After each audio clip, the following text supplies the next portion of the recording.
John Fredericks, America's Godzilla of Truth. He's popular and proficient in picking politics with prophetic precision. And now J. Fred's picking sports. Are y'all ready for this? All across the airwaves and streams of the John Fredericks Media Network, John, Jack, and Nate, three guys that are pretty wise when it comes to picking winners. Football, basketball, baseball, soccer, golf, UFC battles, you name it. When the game is on your mind and money's on the line, Godzilla Wins is your guide to picking winners. Before you make that play, hear what J. Fred has to say. Godzilla Wins on the John Fredericks Media Network. Oh yeah, for entertainment purposes only.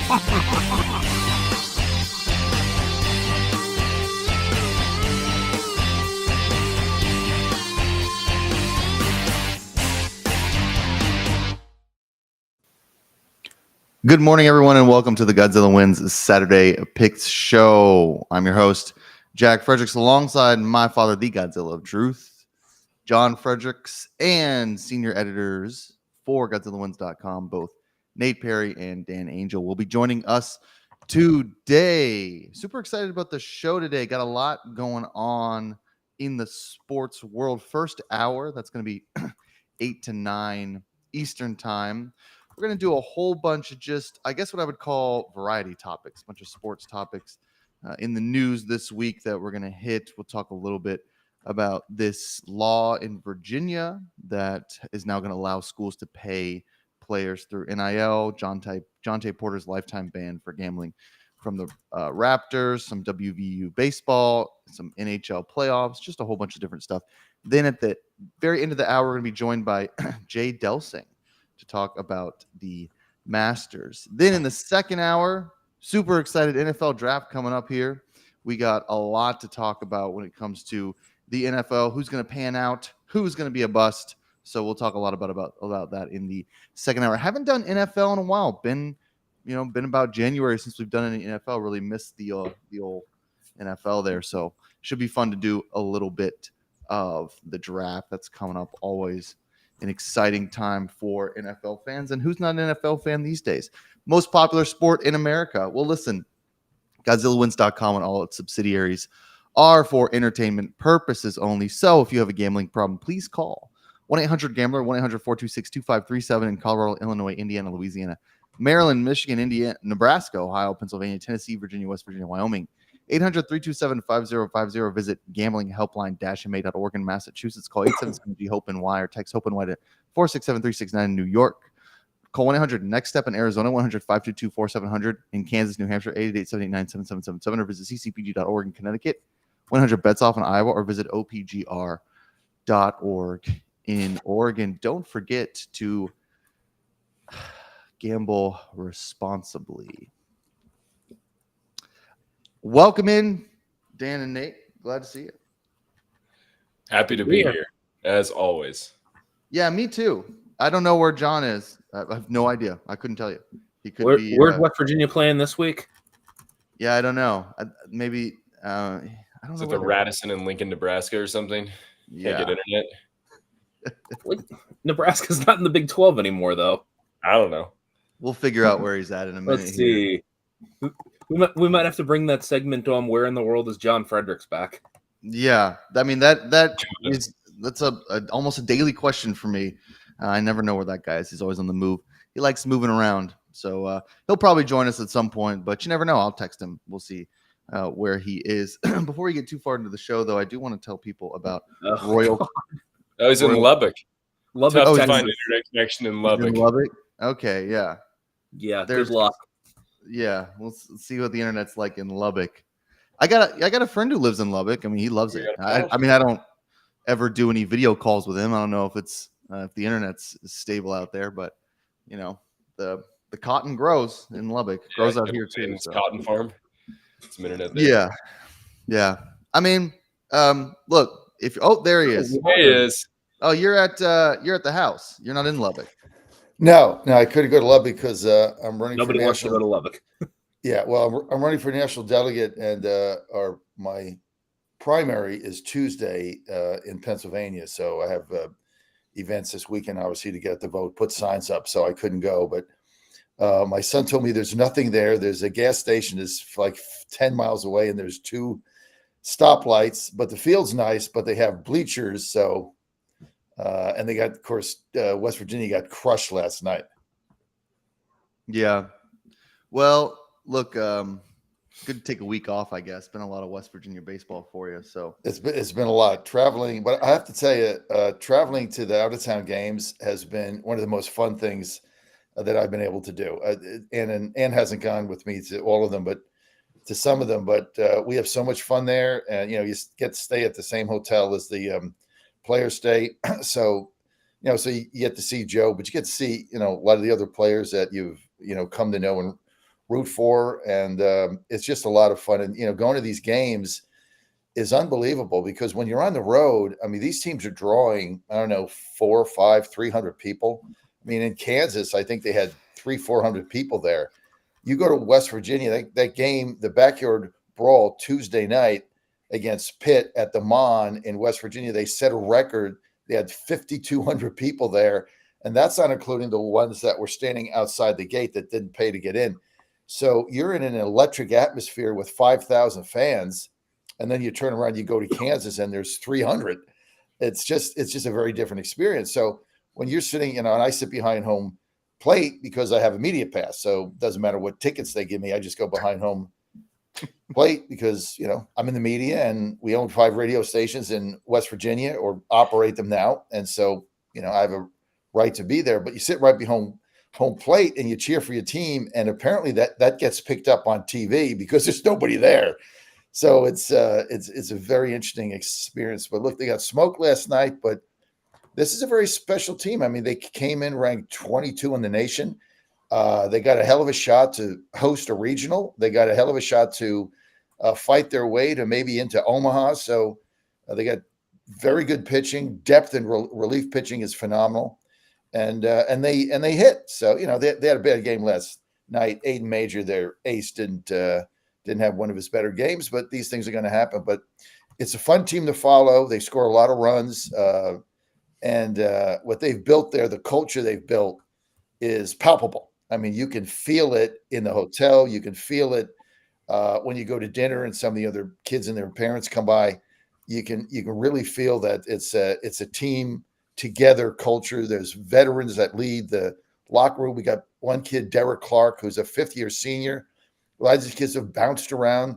Last season, I think he was in D2 baseball. Now he's pitching today. He's been lights out. 5'8" left-hander, just like your brother. He's taken him under his wing, and he came up to me the other day after the Pitt game and sought me out. And he said, "Hi, are you Mr. Fredericks?" I said, "Yes, you're Derek Clark. Good to meet you. I love watching you pitch." And he said, "Your son is something special. I've been mentoring him, and I want to tell you something. He's the leader of the freshmen on this team. He's a great teammate, great kid. You, Mr. Fredericks, raised him right. And I just wanted to tell you that. And the other thing I want to tell you is I don't talk to freshmen. He's the only freshman I talk to." So when you get older players telling you that about your own son, I mean, you can't put a price tag on that. I mean, Joe's a great teammate. He leads the team in just work ethic, and he just goes about his business and is a great cheerleader and lifts the other kids up in his role. And he came in Tuesday night in a 6-3 game, 5,200 people, 8th inning, top of the 8th. They had just hit a 3-run homer. He comes in to face their 3-hole hitter, left-handed hitter, struck him out on 3 pitches. And that's what they're looking for him to do. And that was it. That's his role, and he's fine with it. And if he can continue to do that, he's going to get more opportunities. But it's been fun. It's been a ride. I want a media pass. How come we can't get those? You actually even have a media pass, or are you just a member of the media? I have a media pass that gets me into a variety of things. So you just have to have a media pass and state what your media operation is. And if they ask you for ID, you simply have a business card behind it. And so it's as easy as that. So I've got one for the Virginia State Assembly. I've got one for the White House, and then I've got my own which is the John Fredericks Media Network. But you guys want a media pass, you just let me know, and I'll send it over to you, because you're in the media. You're on TV and radio right now, and you're covering this stuff, and so you have a right to a legitimate media pass, which gives you access to things that if you're buying a ticket, you're simply not going to have. Like, That's for right. instance, if you went to a game and you had a media pass, you went to a college game, you could get right up in the media box. So if That's it's what I'm saying. raining, I want to do. Yeah, I'm on. Yeah. I have a right to this. These are our rights. I have a large collection of media passes. Yeah. Like, Dan You just doesn't do need whatever any. you want when you get a sporting I event have a Amazing. box of like 50 different media credentials I've accumulated from different places. I need a media credential so I can pester PGA Tour pros. That's what I need. Yeah. So And send will that get over your to me. credential revoked, Jack. Huh? That will get your credential revoked. I don't need it for long. I just need one memorable Sunday afternoon. No, yeah, send it to us. So listen, before we get too far into the show, I got to talk a little bit about Royal Canal's RC furnace here. One of my favorite products that we talk about on the show all the time. Now, if you're trying to burn fat to fuel your workouts, this is the product for you. We all carry a little bit of extra weight on us. Maybe not pretty boy Nate over there, but the rest of us do. And in order to get ripped and stay ripped at any age, you need to prevent buildup and body fat. A lot of our folks work hard at the gym.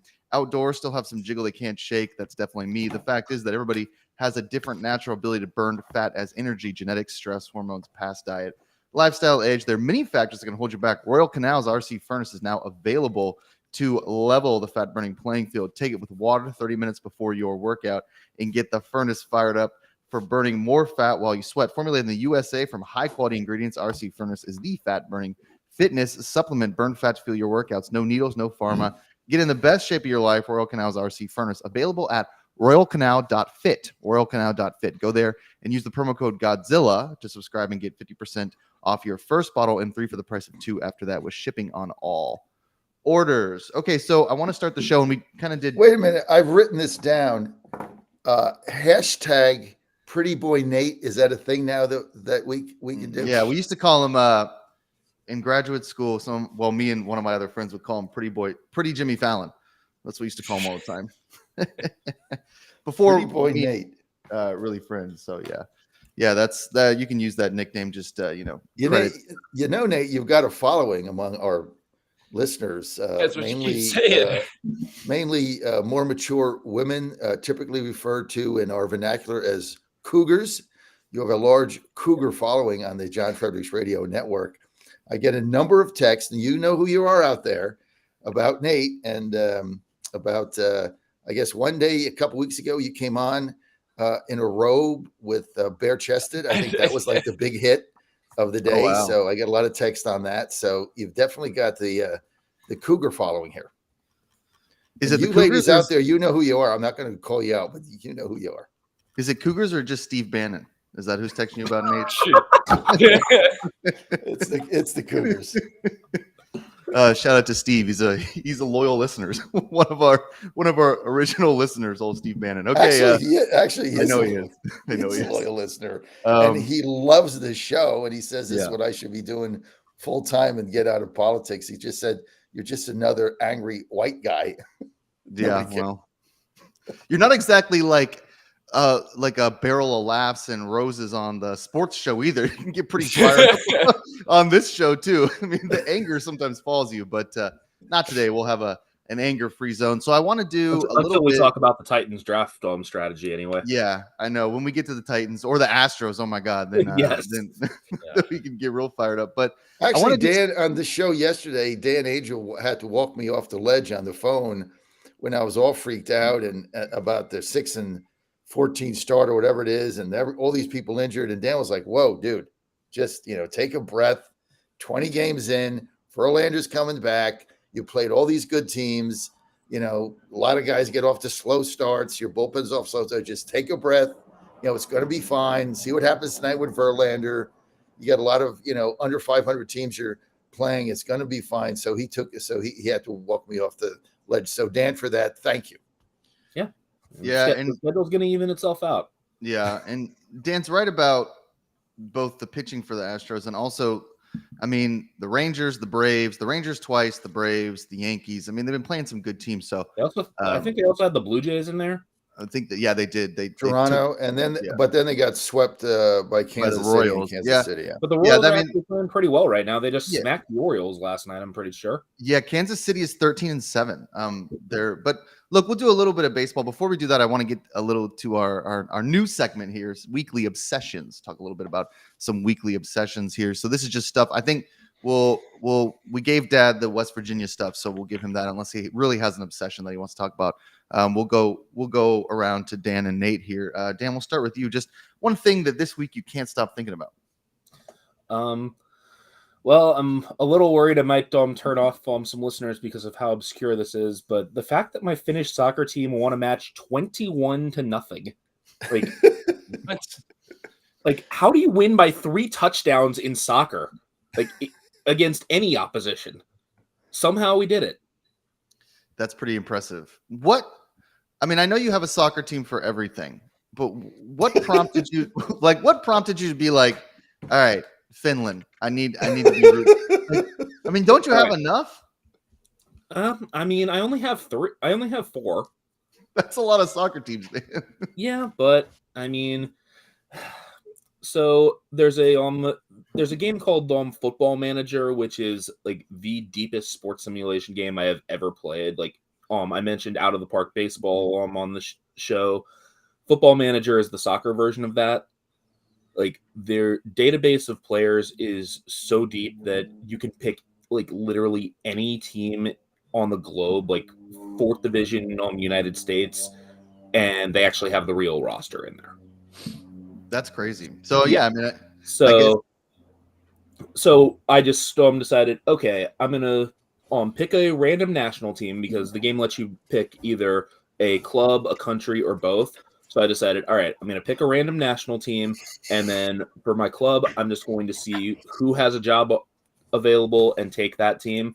Ended up with KTP in Finland. It's like, all right, let's follow them. Why not? This is fun. Yeah, I mean, look, shout out to your Finnish soccer. Your Finnish soccer team? I think that we always want updates, man. You're not going to turn your listeners off when you're talking about Finnish soccer. That's what we're all about.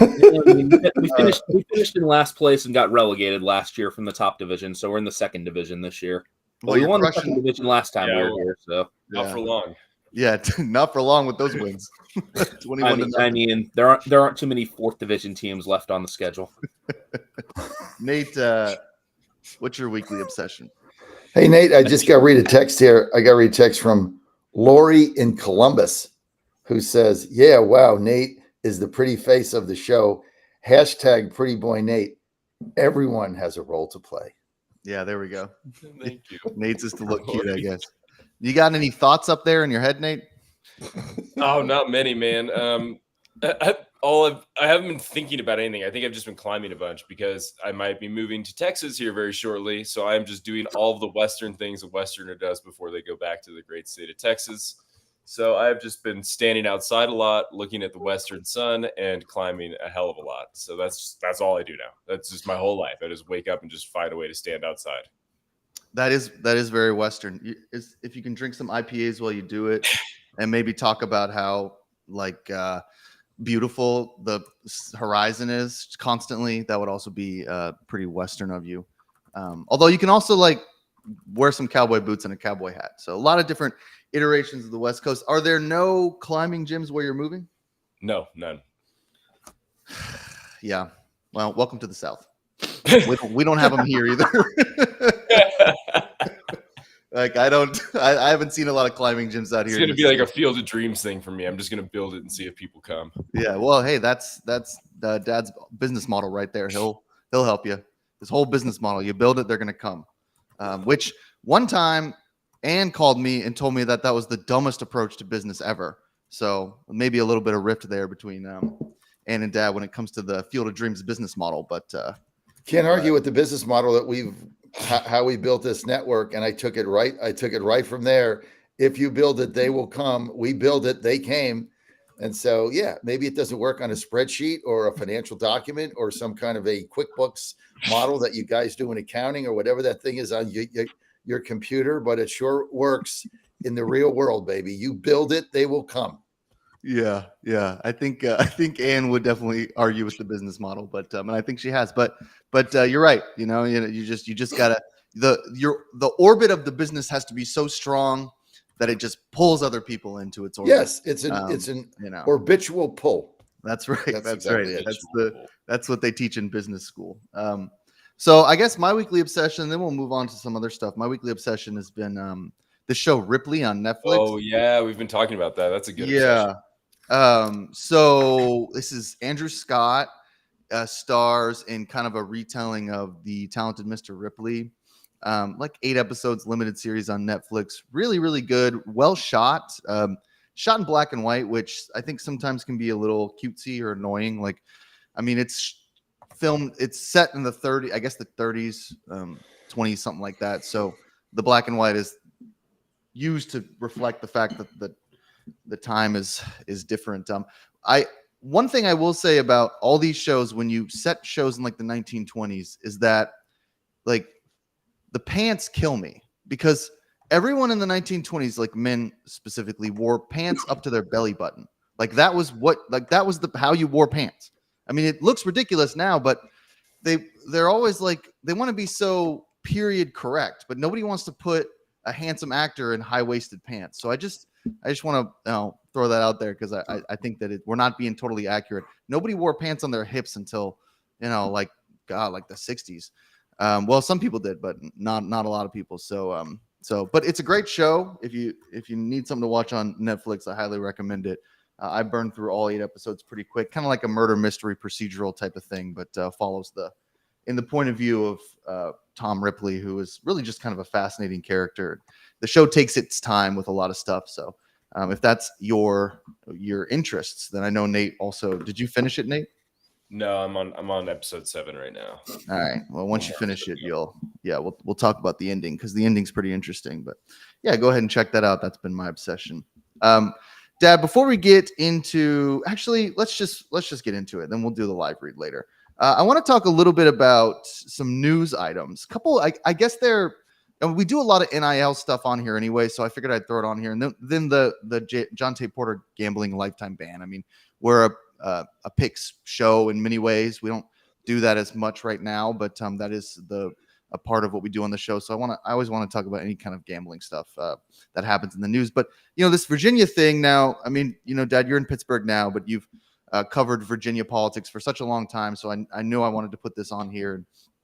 Dan has a lot of roots in Virginia as well, has some experience living out there, and those colleges and that climate. So just walk the listeners through this law that now allows schools in Virginia to pay players through NIL, and your thoughts on what's going on in the Virginia's General Assembly, because it must be that the General Assembly is still going on right now if they just passed this law.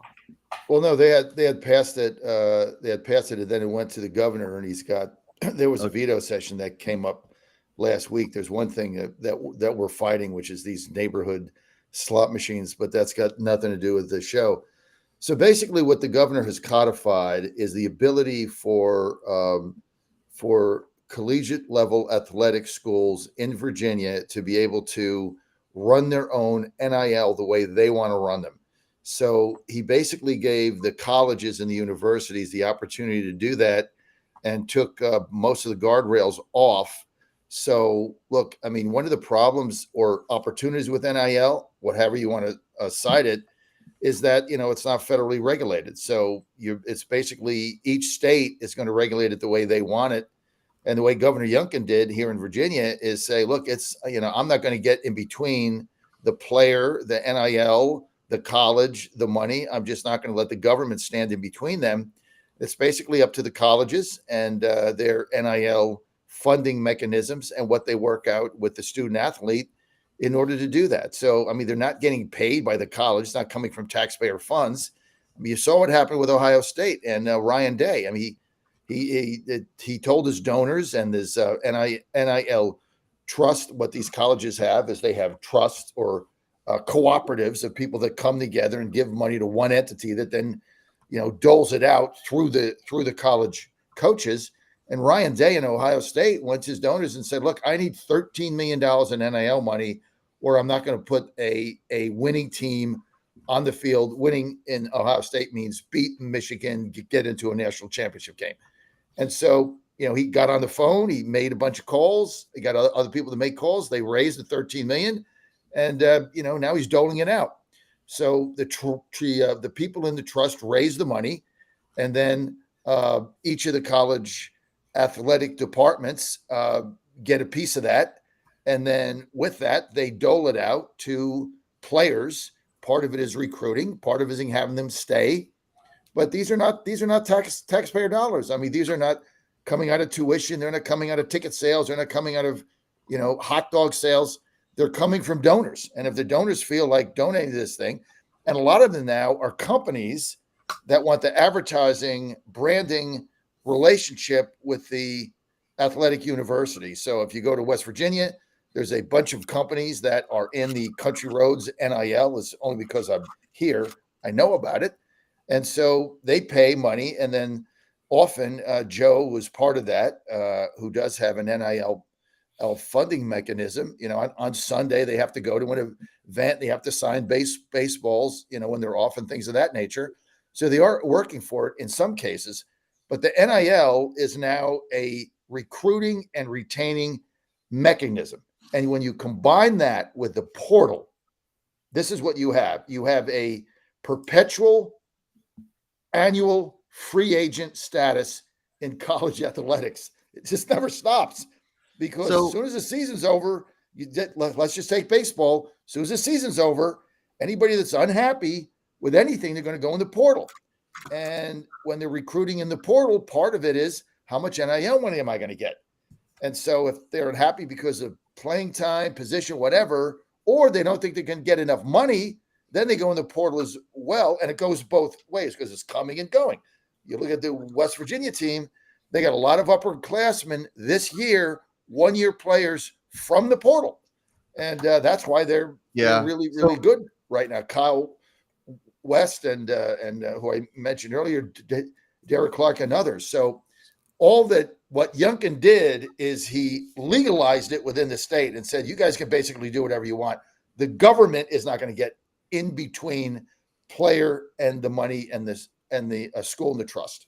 Yeah. So, I mean, one of the things the NIL that's always kind of interesting is that everybody's on a 1-year contract. It's not like the NFL or the Major League Baseball where you're locked into 6 years. We saw this with Oregon State's women's college basketball team lost like everyone. That's just one example. They lost their coach and everybody bailed. All of a sudden they don't have a team. Now, I mean, they'll build a team, whatever, but that happens a lot. So that is, just so I'm understanding this, is the law saying basically that is treating universities like a pass-through organization. So it's like a Department of Education is they don't decide where to put the money. They are just given the money and then it goes out to whoever, whatever the legislature says. Are colleges now pass through, or is it more that the colleges can accept money and then their athletic department can then sign NIL deals and well, the colleges are never actually getting the money in their bank account. So it goes from the trust, like Starman's got it right here in Florida. And thank you, Starman, on Getter Chat. It's called Florida Victorious, which he's a member of. He pays $100 a month to join. This is the NIL cooperative for the University of Florida Gators. And then he pays $25 a month. So that goes into the cooperative. Now that's, you got other guys putting, $500,000 in there. That goes into the cooperative, right? Then the cooperative has X dollars going into X season. And the cooperative says, these are the percentages of that we're going to allocate to each athletic division, football X, basketball X, men's baseball X, softball X, whatever it is. And that X money, or that's in there, the more you're going to get. And then the coaches have a fee. They have an amount. And then they decide, the coaching staff decides who gets what, because they have a finite amount of money for that season until more money comes in. And so that's what you're now negotiating with the players. And what Florida and Virginia has done is said, have at it. Hope things work out. Good luck. More the merrier. We're not involved. So Dan, I think one of the questions I have about some of this NIL stuff is that this it's all legal. This is all, but I'm not totally sure that this is in the spirit of NIL so much as it's legal, but the spirit of the NIL to me was always small business in Morgantown, Virginia, loves the catcher for West Virginia, calls him up and signs him to some sponsorship deal, which, that can still happen. And now he, stands outside the small restaurant on Fridays and signs autographs and they give him money. Which is kind of the way that I always thought NIL was initially kind of designed. And what it has grown into is basically we have major universities just running boosters in the open in ways that we didn't before, which maybe is a good thing. I mean, I'm sure that these organizations have to file some sort of tax and it's probably like, you can probably look at these tax documents and see where all this money is coming from. But I guess, Dan, my question is like, I mean, we know that this is the future, but how comfortable are we with this? Are we comfortable with this type of NIL setup? I mean, I'm not really comfortable with it at all. Like it just bothers me like how it's gone into this basically wild west situation on all fronts, because nobody has stepped in and said, wait a minute, is this really in the best interest of college athletics? I mean, why are we letting coaches leave with no penalty before the season's over? Why are we letting players transfer after every year so that somebody could be at 4 different schools over 4 years? I mean, women's basketball, you have the Cavender twins. One of them transfers from Miami, and then suddenly they transfer back to Miami. Yeah, like it's just ridiculous. Like, what it was supposed to be was member of the soccer team plays well, business wants to have them in a commercial or in one of their newspaper advertisements, or swimming pool wants to get someone from the swim team to advertise their swimming camp. Like, that is all fine. That is what should happen with NIL. But this is just ridiculous to basically just outright legalize player contracts and make them all 1-year deals. I mean, all these players basically have more free agency than exists in the pros. Yeah, I mean, that's what's crazy, and that I think is what everybody's so frustrated about, is the fact that the transfer portal has empowered these players so much to basically they should go get the money when they can. Who knows how long this is going to last? But to me, it's just, we've basically just systematized or codified, Dad's word, the booster system. Like, I used to read stories about Ole Miss boostering, and the way it would work is like after a football game, players would go to certain tents and boosters would just hand them wads of cash, like in a handshake type of deal. Or, there'd be a bag of cash just dropped off at your doorstep. Or all of a sudden, you're driving like this nice expensive car. All this stuff that we used to, sanction teams with, all of a sudden now it's just like, oh, this is legal and it's codified in the system. And on some level, I'm sure it's better that it's out in the open, but at the same time, like, it didn't solve anything other than players getting what is rightfully theirs, which is money. It just doesn't seem like the spirit of the law. Nate, what do you think about this NIL stuff? And then we'll get to some other stuff. I mean, I agree with you, like with the sort of spirit of the law thing, because I think that, and I keep thinking about how we've basically turned coaches, like head coaches, into like the GMs of their team. Like, here's X amount of money, like figure out who's worth paying and who's not. And once you start to get into a situation like that, I think that really says like all you need to know about this, like not really being in the spirit of like college athletics. Like, the point isn't, all right, you have, if you're Ole Miss or whatever, you have one point, Lane's got $2 million to figure out how to retain a football team or whatever. Like, that's not the job that they signed up for. And I don't think that's, really like what was intended when this was happening. And that's kind of what I keep thinking about. The other thing that I keep wondering about, and I don't know if we've seen enough yet to really like experience it professionally. But like, how much does their development hinder by just restarting once a year for 4 years, in a football Yeah. program?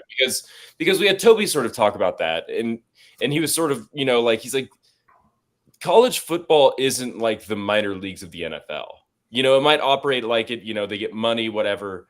But like play style wise, they're just trying to win that season, right? So like these guys aren't really in the best position in terms of like development, I don't think, because they're just doing things that force the team to win. He was talking about quarterback evaluation, how like, we just don't really know with some of these guys because the teams just don't ask them to do a lot because they don't need to win, so they're not developing as players like JJ McCarthy playing in a very conservative system at Michigan, for instance. Like, so we just don't know. And I've been thinking about that a lot. Like, are we just going to watch like a drop off in talent entering the NFL, entering, the NBA? It's not as important, but I think for the NFL, it's huge.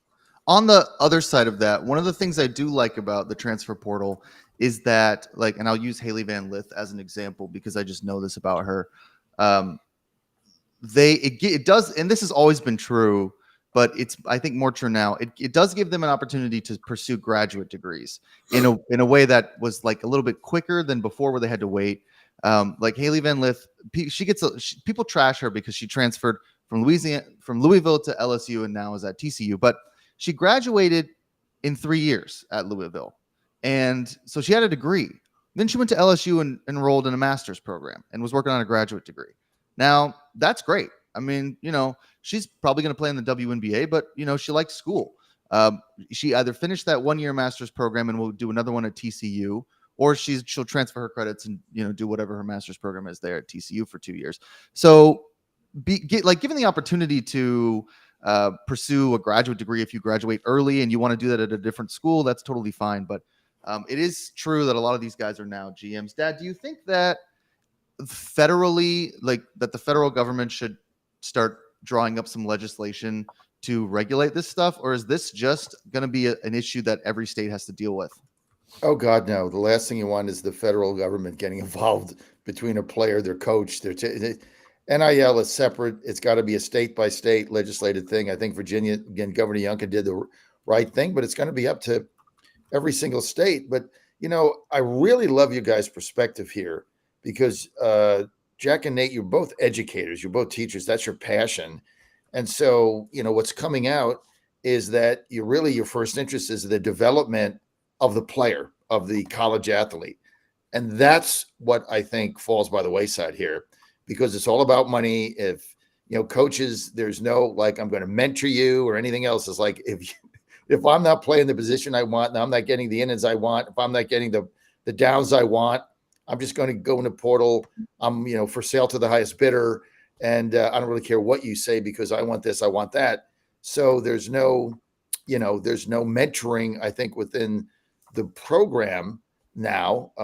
And I think if you're trying to do that, it's very difficult to do because, like, I'm not going to give you an example, but there was one player I knew that, didn't like something and just went in the portal. And I mean, that's not the way life works. I mean, you just don't go in a portal when things don't work out. I mean, there's no portal in your marriage. There's no portal with your kids. Well, sometimes there is. There's no portal. There's no portal. I mean, it becomes, I don't know. I love the system, and I think they did the right thing. The only thing I don't like about it is this, never-ending cycle of I'm not happy, and therefore I'm leaving to find a greener pasture, and I can do it like that and get more money for it. And so there's no ability to work things out in life. I do think that bothers me. Yeah, in the future, I do think when we talk about the NFL draft, we're going to be talking about, this guy stayed for 4 years at his school and developed under blah blah blah coach. We still see that, like, especially with quarterbacks. I mean, Drake May, whatever. Like, there's plenty of JJ McCarthy. They've been there with their coach for four or 5 years. So it still happens, but it's going to be less and less. Dad, before we get to our next topic, and what I want to do is I just want to sneak in some hockey before we get with Jay on the Masters, because I know the season's starting and Dad and Dan have a lot to say about hockey. But before we do that, Dad, just tell us about Healthy Cell, how people can get involved with one of the best sleep products on the market in REM Sleep. I don't know what I would do without my Healthy Cell REM sleep. I just don't know what I would do it. Not at my age, not at the level, not at the lack of sleep that I get on a daily basis.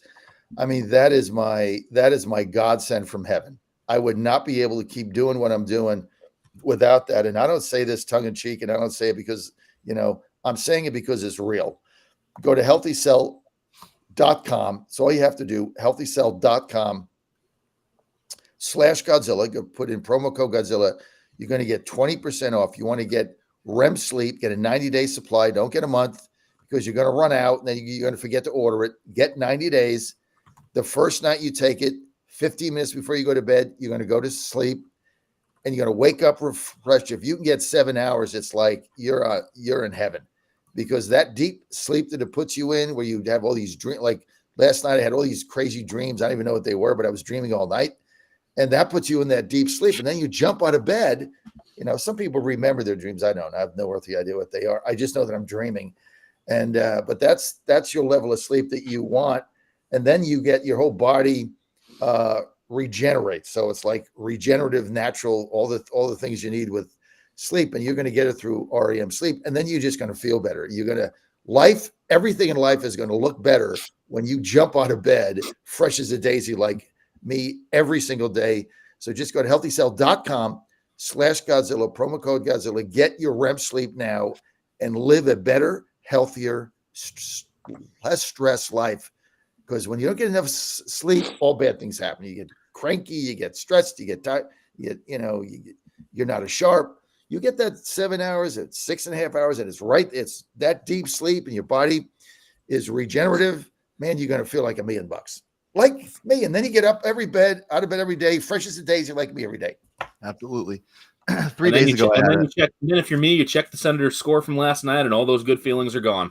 Yeah, for real. And we're going to talk about the NHL here in a minute. 3 days ago, I'll just tell you all this story really quickly. Speaking of dreams, 3 days ago, I had a bartender stress dream, which Nate knows all about these. If you've been a bartender before, they happen all the time because it's such a high stress, adrenaline, like sort of driven job. Anyway, it was my first day on the job at like a fancy wine bar in this dream. And Stephen A. Smith was there. I don't know why. And he ordered like a Pinot Grigio, and I couldn't find it, and I kept telling him like, this is like my second day, dude. Like I don't know where any of the wine is. Like this place there's so much wine here, and he was getting kind of aggressive. And I'm sure Stephen A. Smith is like a nice. I imagine he probably treats everyone really kind at restaurants. I've never heard anything different, and he seems like a guy who would. But for some reason in the dream, because he's that kind of character, he was getting fired up, and I had to go down to the cellar. I couldn't find it. Anyway, I came back up from the cellar, and he had gotten me fired. I mean, they were like, hey, man, you can go. If you can't find the Pinot Grigio Stephen A. Smith wants, then we don't need you here. You suck. And then I had to leave. So it was like super stressful. But with REM sleep, hopefully you don't get bartender stress dreams like I do. One thing that I know Dan stresses about is his Senators in the NHL playoff picture. So Dan and Dad, I'll give you that's more of a numb acceptance. Yeah, probably. I'll give you guys a couple minutes here to just talk hockey. Nate and I don't really follow it, so you guys can have the floor here. NHL playoffs starting today, I think. So I know y'all are excited. I'll start at the top. I'll start at the bottom and go up. There's 2 games tonight. I love Boston. I love this. I love the Bruins at home. It's minus 130 in this game. Look, Toronto's good. They've won a lot of games. They're kind of a bunch of whiners, but they got a lot of good players. But Boston has stewed. The Bruins players have stewed about their first round exodus last year at the hands of, I think, Florida, when they had the best record in the history of hockey ever and got bounced in, I don't know, 5 or 6 games. 7. I mean, that has stayed with this team all year long. Now they go home. They got the first playoff game against Toronto. I just think they're going to come out like hell of fire. I think they got to win this game. They don't want to have this great record again. And here we are right off the bat, losing the first game at home. Toronto's tough, though. But I love Boston here. I'm going to lay the 130. So that's my play for tonight's. Actually, it's my best bet of the day, and I'm giving it to you now. Normally, I make you wait till you go to Daily Picks, but out of goodness of my heart, I'm going to give you my best bet now. Kind of a free pick, right? You don't have to go to the internet to find it. Now, beyond that, I got 20 to 1 on DraftKings for the Jets winning the Cup. I couldn't believe I got 20-1. I absolutely couldn't believe it. I mean, 100 is going to get you $2,000. Great deal. I think the Jets are one of the best teams out. I think they can beat anybody on any given night. Speed, youth, exuberance, great goaltender. So they got depth. So I like the Jets to win the cup. And I think they're going to come out of the West. And in the East, I like Raleigh. I like Raleigh coming out of the East. I think they're going to beat Boston or Carolina, whatever they're called. They're based in Raleigh. They're very tough. So I'm picking a Carolina Jets, Winnipeg Jets Cup Finals, and I like the Jets at 20-1. I mean, these are really good odds for a really good team. Dan, how do you feel about Dad's picks there? Well, I mean, yeah, the fight, like as I said yesterday on John's show, like the Fighting John Fredericks actually do look like they have a legitimate chance to make the Stanley Cup Finals. I mean, that road sets up really nicely for them, in part because I just have a feeling that Dallas is going to get picked off by Vegas. I mean, Vegas was 3-0 against the Stars in the regular season, and they're getting healthy. This is a very dangerous wild card, and I think that that's a series that the Golden Knights can absolutely win. And I think Vancouver might go down as well, because if you look at the playoff history, and I'm going to have a piece coming out about betting NHL playoff series later today. Awesome. But one thing that really works against teams is youth is a killer. Like, you have to learn how to win in the playoffs. A couple really great examples came. I'm reaching deep into the past here, but that's like the last time the Senators were really good was 2007. Two different series that stood out. Atlanta, before they became the Winnipeg Jets and the Fighting John Fredericks, their only playoff series appearance before moving to Manitoba, they won the Southeast Division, played the Rangers. Thrashers had no idea what they were doing. They were up against a veteran team. They panicked, and they got swept.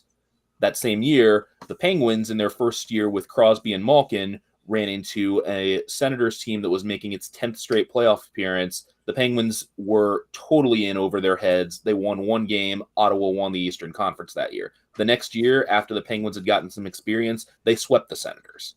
So experience matters in the playoffs, and Vancouver does not have it. So I think even though the Canucks have had a really strong regular season, this might be a team that goes out early. On the East, I still really like the Rangers, and I think the Bruins actually look kind of cooked.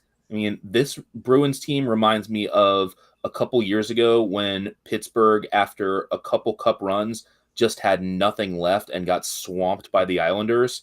I think Toronto is the better team and is going to win this series. My best play for today's game, though, I'm going to go with the Islanders and the Hurricanes under 5.5 goals. Both goaltenders are coming in hot. Carolina has an outstanding defense. New York's biggest weakness is its penalty kill. The Islanders had the worst penalty kill in hockey, but they know it, and they don't take a lot of penalties. So I think that this is going to be a 2-1 or 3-2 game, and I think 6 of the last 7 meetings between New York and Carolina have been decided by exactly 1 goal. So if you want to play the spread, Islanders plus 1.5 looks really good as well. I love that. Dad, I'm going to send you a Winnipeg Jets shirt. You can wear it on the show when it gets here. That's your new hockey team for sure. You're now a Winnipeg Jets. I got 3 jerseys the Pittsburgh Penguins sent me because signed by actually, Crosby. Oh, wow. And I mean, actually signed jerseys. I can't wear them because they don't make them in my size. They're not triple X. They were double X. The guy took a shot. But I do have 3 Penguins. Penguins are playing golf today. I think they're out. Yeah. Well, you can frame those. I don't think I'd wear a signed Crosby jersey anyway. I think you should probably hold on to that and not like spill coffee on it. I got it hanging in my closet. Yeah, that's pretty. That's pretty valuable. Okay, so we're gonna bring in Jay Delsing here in a minute, talk a little bit about the Masters. We only got about 10 minutes, but we want to fit Jay in here. Before we do that, though, I want to talk a little bit about Beard Vet coffee. My favorite coffee, got it in my mug right now. Beard Vet coffee, some of the best coffee on the market. Go to beardvet.com. That's beardvet.com for all of your coffee and beard tincture knees. They got all sorts of stuff when it comes to taking care of your beard if you're interested in that. Otherwise, if you love coffee like all of us do on the show, Nate doesn't even have any right now, so he's struggling, but he's going to get some Beard Vet coffee here in a minute. And when that happens, he's going to be locked in because this is just the best coffee. I mean, you can get him in the K-cups, you can get him in the fine ground, the whole beans. I get the whole beans. I like the kind of the consistency of the whole beans, very oily.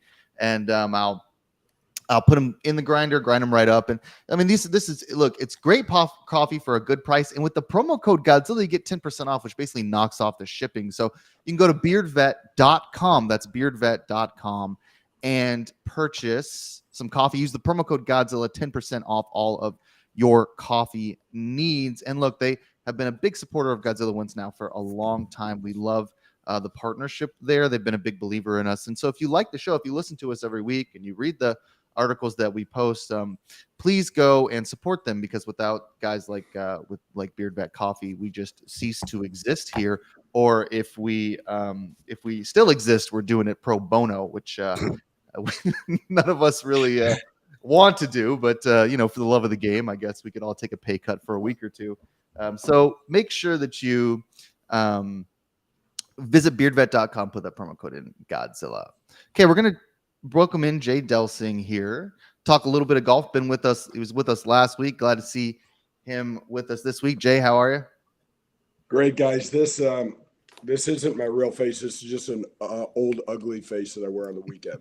I'm good. Well, look, we have our I had that candy. excuse. Yeah, our eye candy is Nate, so that's why we have him on the show. So all the Cougars can. Why do you think my screen's so dark? Too. Jay, before we talk about the Masters, tell people where they can find you, where they can listen to your weekly show. Golf with Jay Delsing is I have a show on ESPN locally here in the Midwest, and then drop it as a podcast at Apple, Spotify, on my website, jdelsinggolf.com. I usually drop it, put it on my LinkedIn pages and Facebook as well. So I have a YouTube channel that will have some content. So yeah, I'm just trying to learn how to do this whole social media thing. I'm not very good at it yet. I've got some people helping me, so hopefully we can kind of spread the word and get the show out a little more. But thanks for the plug. Yeah, absolutely. We got about 6 minutes, 7 minutes. We want to talk a little bit about the Masters, some recap here. Jay, I guess just your overall thoughts. Scotty Scheffler dominating win. Maybe not the most exciting Masters, but when you're just when you're watching golf be played at this high a level, like someone like Scotty, I mean, to me, it's still just as exciting, even if we don't get that kind of walk down to the 18th green, got to make the putt to win the Masters type of situation. Still pretty impressive what Scotty has been able to do over the last really 2 to 3 years. Yeah, boys, he doesn't do anything in an exciting way. I mean, he's so calm. He's so I'll tell you what separates him. He's hitting the ball at a ridiculous clip, Tiger-esque in the early 2000s. I never thought I'd see this again, especially so soon. But he is dominating in the hitting, hitting 75% of his greens. His strokes gained. He's gaining almost a stroke and a half on the field in his hitting, and that was all almost Tiger-esque numbers back in the 2000s. But what Scotty does that's incredible is his compete level is off the charts. Guys, when you're putting lousy like he has been and giving yourself opportunity after opportunity and never converting, it plays in your mind, and it is so easy to let it deteriorate the other parts of your game. And what he's done is he acts like it doesn't faze him. And I don't know how the hell he's done it. He's so mentally locked in, and his compete level. Tiger Woods, you guys, would be so into a 40-foot putt for a triple bogey, not wanting to give up any extra shots. And Scotty is the same way. I didn't think I'd ever see anything like this on the PGA Tour out of anybody close to Tiger, but Scheffler's doing it. The difference is he doesn't have any flair. He doesn't have any of that. Tiger wanted to stand over us and make sure that we knew he was kicking our ass in a beautiful way on national television. That's what he wanted to do. Scotty's like, yeah, man, I'm just going to take you down. I'm going to be nice about it, but I'm going to take you down. And right now he's so dominant. So guys, here's a fun fact. Scotty was, I guess he's been world number one for 82 weeks or 83 weeks.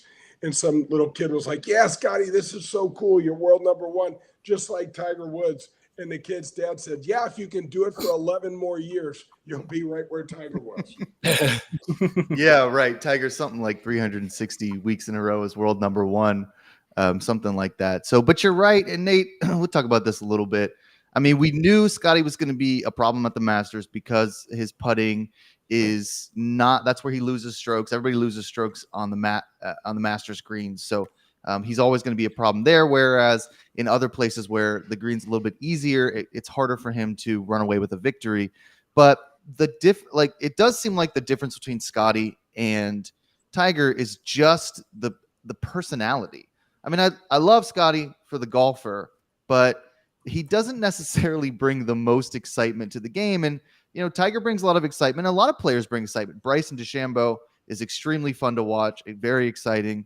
Brooks Koepka, very exciting. Justin Thomas, Jordan Spieth. You know, some of these, Rory can be really exciting. Rahm has a lot of personality. Scheffler is just so, I don't know. I guess boring is the word, but he's not boring to watch. I just, I guess I wonder your thoughts on having a world number one and maybe probably the best golfer since Tiger. I think a golfer who chased a lot of guys off the tour on to live with just his dominance, and he's just so boring. I mean, I guess it's like, you know, when Tiger was really good, sort of extend kind of what Jay was said, like you got the sense on the course that Tiger hated everyone that he played against, and that he was just content to just embarrass them as much as possible. You know, like winning the U.S. Open by 15 strokes when he was 12 under and second place was 3 over. Like it just looked like Tiger was just doing it to make a point, right? He was just there to be like, I am so much better than you guys. It's laughable. And when you watch when you watch Brooks, you get the sense that Brooks hates everyone that he's playing against. Like he wants to just put it on. He needs that chip on his shoulder to beat you. Yeah. Like he just wants to beat these guys. You don't like Scotty. You watch him play and you just think like this guy's awesome at golf. You don't watch him and think he just wants to embarrass everyone and make them humiliated that they're trying to beat him. So I mean that's the difference, and I think that you know it's not as exciting to watch. But it is pretty special. I mean, because you don't see guys that are just this consistently great that don't have a mean streak usually. I have a hard time thinking of elite athletes that you don't look at him and think like that guy's probably like not a very nice guy. Like I look at Tiger and I think like that's probably not a lot of fun to play with him in the final group. I look at Brooks. Michael Jordan punched Kemp in the.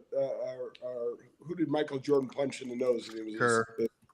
Steve Kerr. Yeah. Like, and I just like look at Scotty and I'm like, he's probably like a really nice guy. Well, he drives the same car he drove in high school, guys. Yeah. You know, he definitely doesn't like. He has enough money. I'm sure he does it for the money in some sense. It doesn't seem to affect him in the ways that it affects others. You know, he's also extremely religious, which I think grounds him a little bit differently. Not that a lot of golfers are religious. A lot of athletes are religious. We see that all the time. But I mean, to me, it sounds it sounds like switching sports a little bit here. It sounds like what Lefty Driesell would say about Buck Williams when he was coaching at Maryland. On the court, he'll kill you if he has to. Off the court, he's the most polite guy you'll ever meet.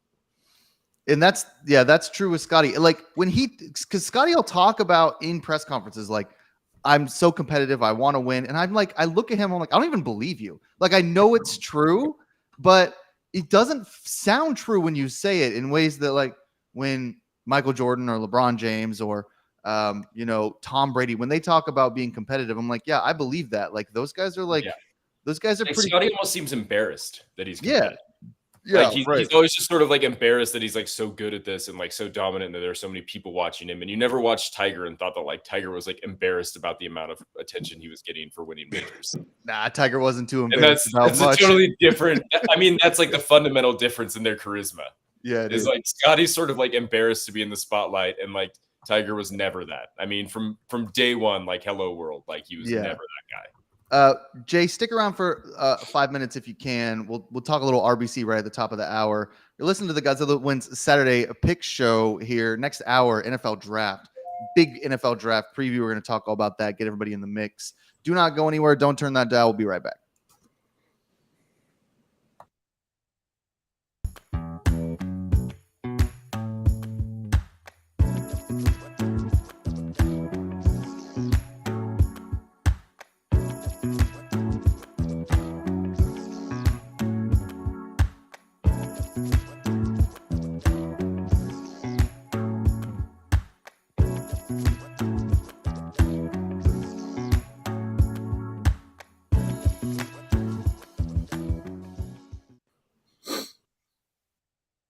Listening to Godzilla Wins on the John Fredericks Media Network.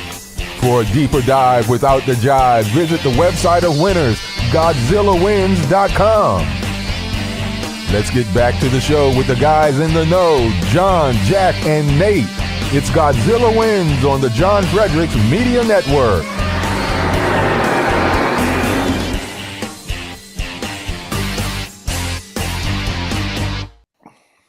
You're listening to the Godzilla Wins Saturday Pick Show. We're here with Jay Delsing talking a little PGA Tour golf. Next couple minutes, then we'll switch to the NFL draft here. Now, Jay, I wanted to just spend a couple minutes talking about the RBC Heritage. That's the tournament after the Masters, the one going on right now. And one of the reasons I want to talk about, two reasons. One, Tom Hoge is in the lead with Sepp Straka, and Morikawa and Poston also there. Those are like my guys. Just ball striker mania out here at the RBC Heritage. I love watching Hoagie play. He's got my favorite thing about golf, Jay. This is absolutely true, especially the PGA Tour.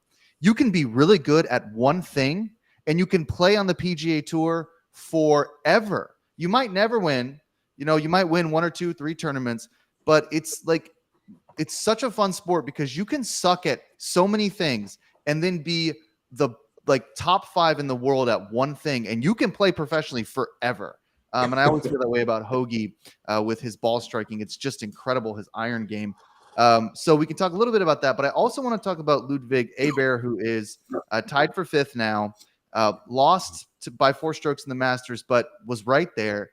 This guy is such a generational talent. And I mean, I don't know if he's going to compete with Scotty. And I know that the tour is different now with a lot of these guys that live. I hope he doesn't go to live.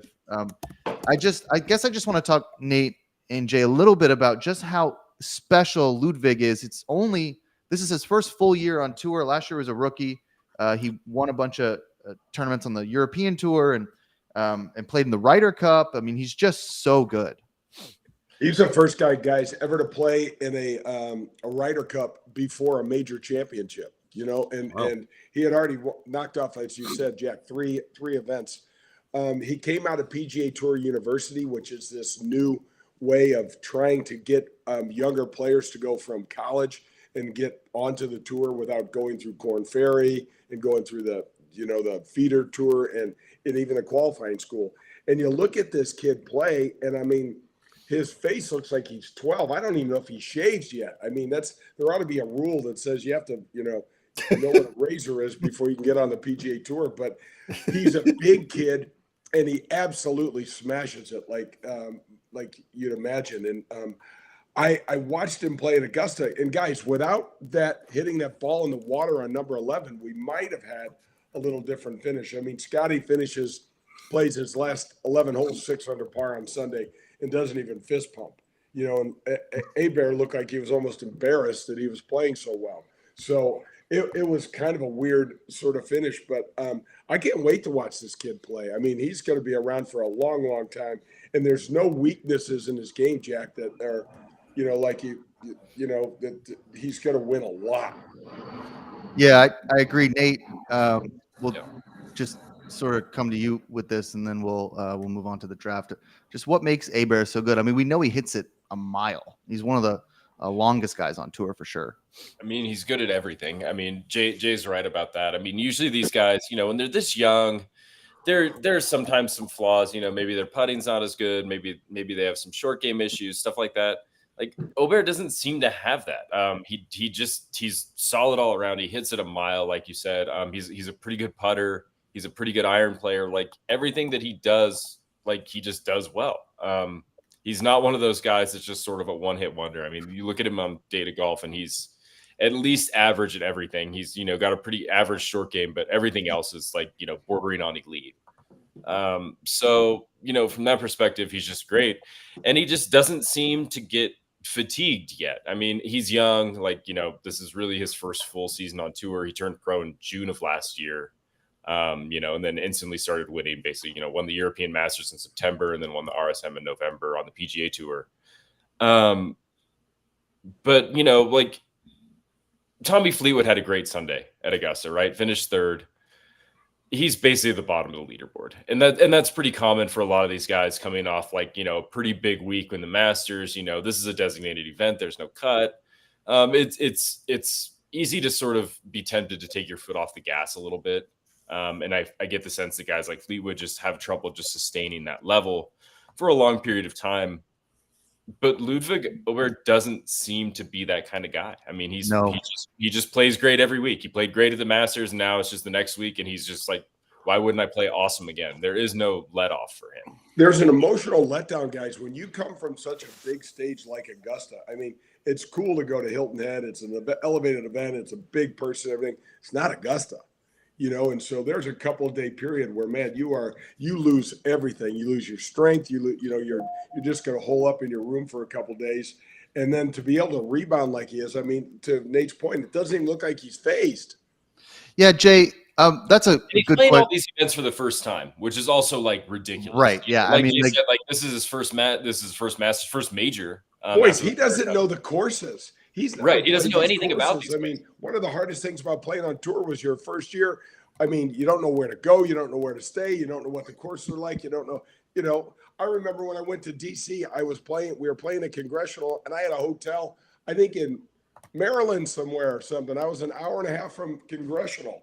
That was before the internet and all that stuff, and before electricity. Oh, no. But I had to move my hotel like 3 times that week because I didn't know where to go. Yeah, Jay, I think we'll end on this because this is kind of an interesting topic that I want to ask you about. So, I mean, you've played in majors before, and you've played well in some. Take us through that, like the major, and then like, hey, I got to play next week. What is that like, just physically, mentally, to wake up on Monday and be like, all right, I got to get my stuff packed. I got to go here. And I have to get in the mindset to now compete at another tournament that's not, a major. First of all, the golf course itself, boys, is so much less stressful. When you play in a major, every single component of your game gets stressed. I mean, if you don't drive the ball well, like say in the Open Championship or in the U.S. Open, forget it. Just book your flight home or call your private jet like the boys do now and go home on Friday. If any part of your game isn't at least average, like Nate was saying, you're not going to come close to competing. I mean, they max these golf courses out and stress them out so much. The greens are so fast and super hard that if you're off a little bit, you're going to make a hell of a lot of bogeys and not compete. And at Augusta, did you see the way that what the golf course looked like on Friday? I mean, John Rahm looked like he wanted to start crying, and Dustin Johnson's like, boys, I'm out. I'm not, he's like, I'm not even going to try. It was so weird. You just don't see that very often. So when you make the majors themselves are so difficult, then you put a little weather on top of it, it makes it really, really difficult. But to have a good tournament like Åberg did and Scotty, obviously, you're in Monday, guys that probably didn't sleep at all the night after because you're just so wound up. And then it's just this recovery period and it's trying to get ready for Thursday again. But the golf course it seems like you're almost, and this is no disrespect for Hilton Head, it's one of my favorites, but it's almost more like a Muni that you're playing because it's so much, there's just less stress. There's no rough at all at Hilton Head. And it's a beautiful spot. So it's kind of like the vacations on again at the PGA Tour. And they're giving away $20 million. Yeah, well, that definitely helps. I think I wouldn't stay in a dark place too long. If there's 20 million in the pot, I think at some point I'd start stretching and be like, all right, I could probably get locked in at I could Hilton probably Head get here. up for Hilton Head. Yeah. Yeah, like let's see if I can't make the cut and pay off my car note or something. So look, Jay, we love talking to you, love having you on the show. I hope you'll be back soon. And just tell our listeners one more time where they can find you and pick up your show as well. Thanks again for having me, John. Thank you. JDelsingGolf.com. Golf with Jay Delsing is my show. And yeah, love. You can send me an email at jay@jdelsinggolf.com, and I ask me a golf question. I respond to. I get a lot of. We have a mailbag segment in the during the show, and we get some pretty interesting questions. Yeah, Jay, I tell you what, Jay, I know we've been misconnecting here. I call you, you're away, you call me, I'm on the phone or something. But I'll call you after the show, and we'll see if we can't get your golf show worked out on my network starting. Oh my gosh, I would be honored. That'd be great, John. So, but 10:15, I'll give you a buzz. Okay, awesome. All right. Have a great day, guys. Yeah, thanks, Jay. You're listening to the Godzilla Win Saturday Pick Show. Here we're gonna do NFL draft, baby. Here we go. Got a lot to talk about. All these great topics here on the NFL. Now, Dad, before we do that, I want you to tell us a little bit about the greatest promo code in the history of the world. Promo code FUN. Fun, baby. MyPillow.com. While you do that, I'm gonna get some more Beard Vet coffee because I ran out at talking to Jay, and then we'll do some drafts. So tell us about promo code FUN there. You know what? Here's the thing about MyPillow. The products are just phenomenal. Right now, I slept in a MyPillow bed. I slept with a MyPillow mattress topper. Ann and I slept with a MyPillow comforter. Of course, Sammy's there, so we got to deal with that. Plopped in the middle of the bed. We got the MyPillows. We got the MyPillow Perscal sheets. We got the MyPillow 2.0s. And right now, I've got my MyPillow slippers on and my MyPillow socks. This is like, I don't shop. I used to go to like, and would go to like Bed Bath and Beyond. Forget that. Everything you want for a great price is on just go to mypillow.com, promo code FUN, put the promo code FUN in there. It's a great promo code.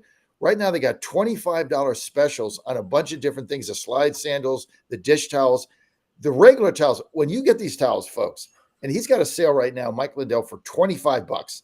You get these MyPillow towels, you get one set, you're going to order 5 sets.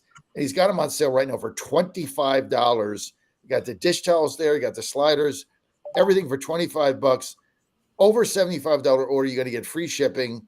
There's, you just got to go to mypillow.com, put a promo code FUN, and everything is going to be there. I tell you what, if you don't have the slippers, MyPillow slippers are one of the greatest luxuries that I have in my life, right? Because I get up, I get up at 3:45. I got to trudge to work and go on the air, do politics. Bannon calls in, ragging on me. I got all this stuff going on, and then all day we're selling ads, trying to run the network, and Ann's mad because somebody spent money on something and I didn't get approval on it. I could go through all this, right? And then I come home when I'm not traveling, or when I'm traveling because I take them with me. I come to the hotel room. I come home. I take my suit off. I put my sweatpants on.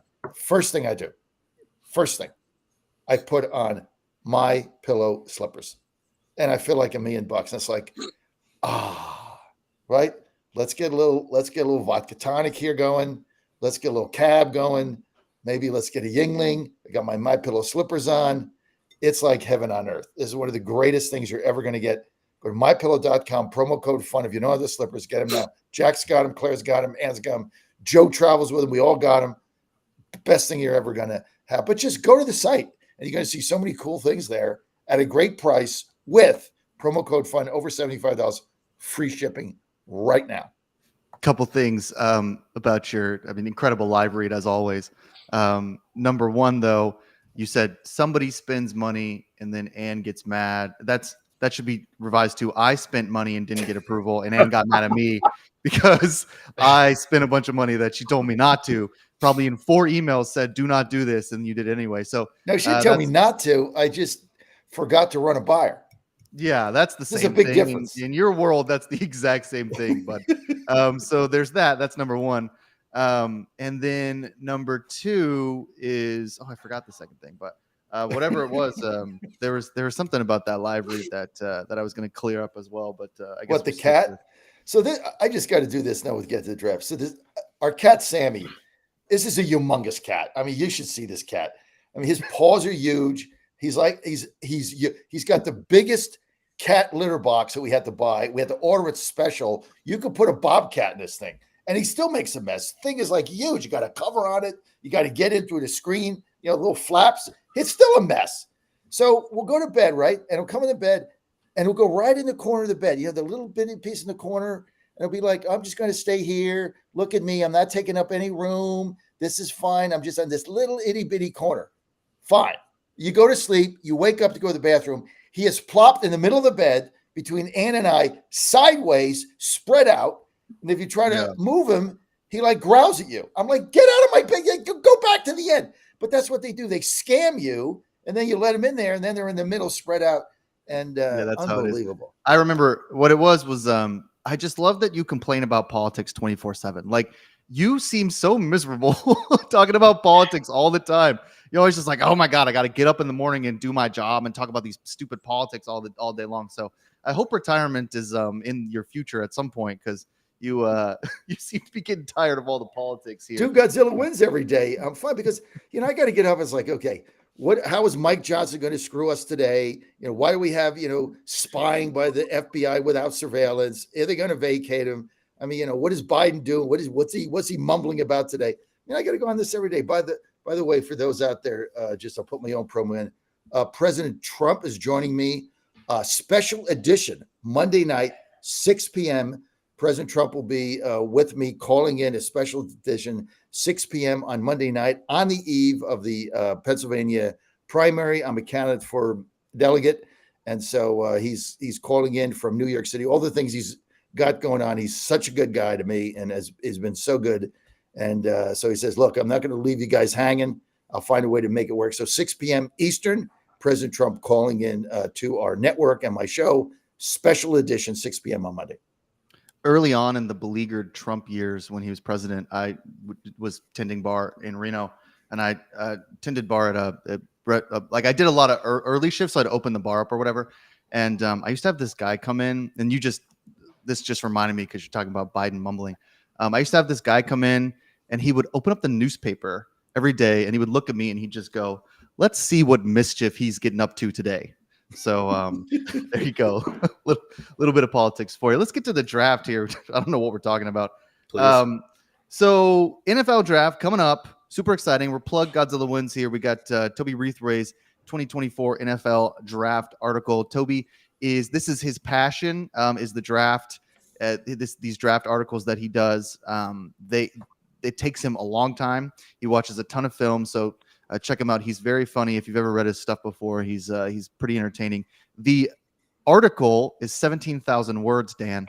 So we really let him just rip, do what he wants. It's like a book. Yeah. When I signed him on, because I read this elsewhere his last year, and I was just like, "Hey man, I love this. It fits Godzilla Wins. We're all crazy. So I don't want you to change anything. I want you to do exactly what you love to do and do it. Like turn it up as high as you want to go, and we'll just publish the whole thing." Journalistic standards maybe be damned a little bit. I mean, journalistic standards are fine, but just the SEO standards, or like hey, articles need to be this long. I was like, "Hey, look, whatever you want to write, we'll just publish it. People want to read it, fine, it'll be fun." And they're very good, so you should go on there and read it. But let's start, and we'll start, Dan, with you. I just want to kind of start with Caleb Williams. I don't know why we'd start with anybody else. I mean, we can talk about this for a while, because he is supposed to be a generational talent. Like, he's supposed to be Andrew Luck. He's supposed to be everything. The Bears are going to draft him. They have not had great success developing quarterbacks in the past, but they're trying to put a real team around him. Dan, like, what are our thoughts on Caleb Williams here? Like, is this the guy? Is this a game changer? Is this Patrick Mahomes?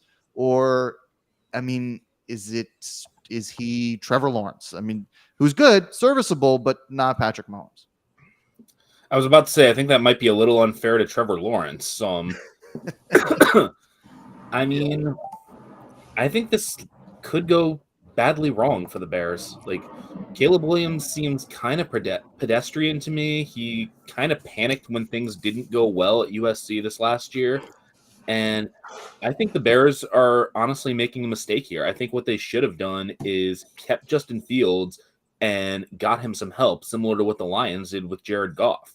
Like, I think the right move for the Bears was to trade down a couple spots, maybe trade with Arizona, or maybe work out a 3-team deal where somebody who does need a quarterback like that gets into the number 1 spot. The Bears move down to where Arizona is at 4 and take Marvin Harrison Jr. because I think Justin Fields could have succeeded in Chicago. And I also don't love that. I mean, Caleb Williams going to Chicago where the coach is Matt Eberflus, who has never coached on the offensive side of the ball in his life. Like, where's he going to get the tutelage that he needs to become this generational talent? Because, I mean, I don't think he's ready to play NFL football right now, and I think it's going to take a few years before he gets there. Like, maybe he can get there, but based on what we saw at USC, this doesn't look like the right move. Nate, I want to spend some time, and then we'll get to Dad, your thoughts on just how important it is that the organization that drafts the quarterback in their development, because organizationally, like, there are some organizations that just have developed great quarterbacks and do it all the time and know how to do it. And then there's organizations that don't. And the Bears have never shown that they know how to draft a quarterback. They've got a defensive coach in Eberflus, like Dan pointed out. They do have some weapons there. But, I mean, look, James Tillman, who couldn't be on the show today, but, you know, he emailed me about this, and he's like, I think it could have worked with Fields. I just don't know if we're making the best decision here. So, you know, Dan, you're not the only one who thinks maybe Fields with Marvin Harrison Jr. could have been a really nice fit, both Ohio State alums, et cetera. I guess, Nate, like, can the Bears screw this up is basically the question. Like, or will they screw it up? I mean, I think, like, yeah, they could screw it up. I mean, of course they can. I mean, they didn't develop Fields. They finally got like a little bit of infrastructure around him, you know, to help him succeed. And then they just turned him loose, and now he's, you know, in the quarterback room in Pittsburgh, in like the weirdest quarterback room of all time with Russell Wilson. So, like, I mean, like, Justin Fields has to feel like he got sold kind of a raw deal, right? Because, like, they finally are starting to, like, put a team around, and they're like, oh, never mind. Like, you don't fit into our plans after being fairly committed to him, you know, through some pretty rocky times early in his career.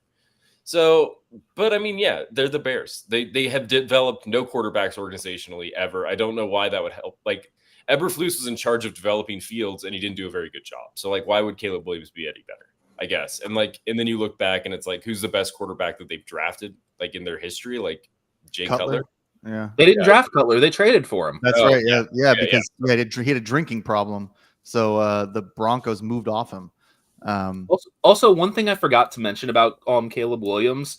So one problem that he had at USC, he fumbles way too often. Yeah. 32 fumbles in 36 games.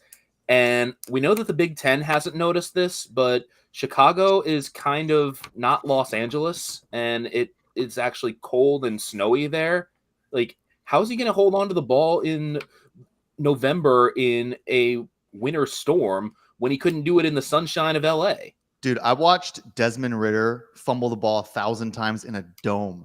Like, holding on to the football in the NFL is so hard. And like, if 32 fumbles in college, like, are you kidding me? Dude, like, these guys in the NFL come so fast, they hit so hard, you're making so many adjustments. Absolutely, this guy's going to fumble all the time. Now, that he might change at some point, but this next year, like, he's going to lose the ball all the time because it's just too hard in the NFL to hold on to it if you're not good at it already. Dad, is Caleb Williams the guy here? I mean, the generational talent. We're kind of dumping on him, but I mean, everybody says a lot of people, not everybody, a lot of people say he has the tools. Like, he has the Patrick Mahomes tools. Look, I think all your analysis is spot on. The fumble thing, the 32 fumbles in college football, is a stunning, shocking, frightening number to me. And your Ridder analogy is classic because that's really you watch this guy fumble in the dome, you're right on. But I've got, two things to say here. Number one, Bryce Young. I look at this guy and he's another Bryce Young. I'm unconvinced that Bryce Young's an NFL quarterback. I'm sorry, guys. I know he doesn't play for a good team. I know they don't have an offensive line. I just don't think I don't think he's an NFL quarterback, period, let alone, the star caliber. I think you got Caleb Williams is going to fall in the same category. I mean, these things are crapshoots with these quarterbacks. And I never saw him play and say, wow, like you saw some of these, guys that are stars now in college play the guy on the Indianapolis Colts that retired that you guys mentioned earlier. Andrew Luck. Andrew Luck. I mean, you saw Andrew Luck play in college and you just got a wow, right? I never got that with Caleb Williams. And then you look at the Bears. And I was thinking, as Nate was saying here, and I wish Tillman was here, when have the Bears had a good quarterback? I mean, I was trying to go back in history. Like they won the Super Bowl that time with a horrible quarterback out of McMahon. McMahon out of Brigham Young University. That's because they had Sid Luckman in the 40s. Yeah, that's what you got to go back to Sid Luckman. That's what Toby said. Yeah, that was right. You got to go back to Sid Luckman. They've never had a good quarterback. They never developed quarterbacks. I mean, they just never had one. And so, then they traded for Cutler. That was a bust. So I just don't know. And they're banking all this thing on this guy Caleb Williams. Like I'd rather be let me just put it this way. I'd rather be a Titans fan today than a Bears fan. At least we got a quarterback that has a shot that could be really good. We don't know, but he has a shot. He's big. He's strong. He's got a big arm, and maybe we get some, offensive linemen around him. But I would hate to be a Bears fan now when you're banking on a guy that fumbles a football, that didn't give you the wow factor. And Dan nailed it. When things got tight at USC, when things got ugly at USC, he's not the guy that led the team, right? He's not the guy that, he's got to put the shoulders, team on his back and go like a Patrick Mahomes. I didn't see it. So I don't know. I would hate to be a Bears fan. And Chicago got so little for Justin Fields at the same time. They had nothing. I would have kept the guy. I mean, he can run. His arm was getting better. They didn't really develop him, but they didn't let him throw. For 2 seasons, they wouldn't let him throw the football. Right? They wouldn't let him throw the ball for 2 seasons. Finally, he did a little bit last year, and they got a 4th round pick for the guy. They got a conditional 4th round pick. I mean, I got to touch on the Steelers here for a minute. I mean, they made out like bandits on there. Like, how in the world did Pittsburgh get more for Kenny Pickett than the Chicago got for Justin Fields? I think Fields can be a good quarterback. I mean, I really believe that. You too. I think that in the right system with the right organization, he can reinvent himself a lot like Tannehill did and maybe be even better. I mean, Tannehill, I think still we had questions about. Betting wise, offensive rookie of the year, Caleb Williams is plus 350. So short odds there. Don't love it. No Marvin Harrison Jr. plus 600. Yes. Malik Neighbors plus 650. Jaden Daniels plus 1,300. Drake May plus 1,400. So Caleb's definitely the favorite, but if I'm betting, I mean, I kind of like Jaden Daniels, maybe Marvin Harrison, depending on the odds there. I think Jaden Daniels can be. I got to read a text here. Tom Dickman texts in from St. Petersburg, Florida. He says, I need a prop bet on Caleb first year total number of fumbles. Yeah, there might be, you might be able to get something like a prop on total turnovers. Nate's like the wizard at NFL season futures. So we should have a segment at some point where Nate just lists them off because he cashes a bunch of those futures. Can we give a super shout out here to Troy on this amazing article he did? I mean, it took me. Toby, it took me an hour and a half to read the thing. And I couldn't stop reading it. Like it was in the middle of the day. And I'm like, these calls are coming through. I can make these calls. And I'm like, yes, screw it. Because every time I said, well, I'll get back to it, there was another line. I'm like, I got to keep reading. That thing is that is a very talented young man that you found, Jack. And Toby Weatherby, you got to read this. Go to GodzillaWins.com. I'm not sure where it is on there, but it's the NFL draft. It's like a small book, and it's funny, but it's really good. The insights are really good. Now, of course, there was a couple of things in there that made me freak out totally, but it's really well written. The guy's a great writer. He did his homework, and he's funny. And so you read it, you learn, you laugh. I mean, it is how to write an article of that size. Every time I tried to stop reading it, I'm like, all right, I got to take this call. I'm like, no. He would say something else that I got to read the next, like I got to read the next 5 paragraphs after that. Just an outstanding piece of work from a very talented young man. My favorite line from it is when he's talking about JJ McCarthy, and he says he's talking about him at Michigan, and he says McCarthy, he was often so conservative that you may as well call him Joseph McCarthy. That was my favorite one. That was a good Wow. from the That's good. from the thing there. So yeah, go to GodzillaWins.com and you can read Toby's NFL draft. It's really review. good. You'll really enjoy it. And but thing is, it's not tongue in cheek. It's insightful. No, And, it's very insightful. Yeah, it's both funny and insightful. And you don't read a lot of mock drafts where there's mock trades, which is kind of my favorite thing that he does, where he's just like trading people around. And he says in the article early on, he's like, if you have a mock draft and you don't have trades, that's stupid. People trade, like teams trade. So, it's not reflective of reality. If you're just like, oh, here's 1 through 32, you're just putting it in a spreadsheet. You might as well get creative. And that's why we love Toby. So much fun. Dad, before we get to some of the other NFL draft news, we're talking a little bit about some of these odds here. And, you can get the best odds at Rosie's Gaming Emporium in Virginia. Tell us a little bit, Dad, about how people in Virginia can get involved with Rosie's. I tell you what, Rosie's is so much fun, and Nate Mize, their marketing VP, has really built something that no one ever thought would happen in Virginia. It's this great set of casinos that Rosie's has. They're clean. They don't pump oxygen in. I mean, they're clean as a whistle. It's the air is good in there. You're not getting all the smoke all over the place, and they have the biggest jackpots because they have the lowest takeout of any state in America, because that's the way the Virginia General Assembly set it up in order for them to win. So you got to go in there. You got to be 21, but it's so much fun. They got so many cool slot machines. Ann and I love to go there. Plus, if you're a first-time player and you want to get a Rosie's card, which you get benefits for, you can spin the wheel. You're going to get at a minimum of $20 and a maximum of $1,000 in free play. First time I spun it, of course, I got $20. Of course, Ann got 100. Go figure. But you get the first time spin, and they're all over Virginia. It's like, have fun, win money. It's just a great night to take a date to, or your significant other, just have fun. Now, if you're not into the slots and you want to play the horses, they got OTB upstairs.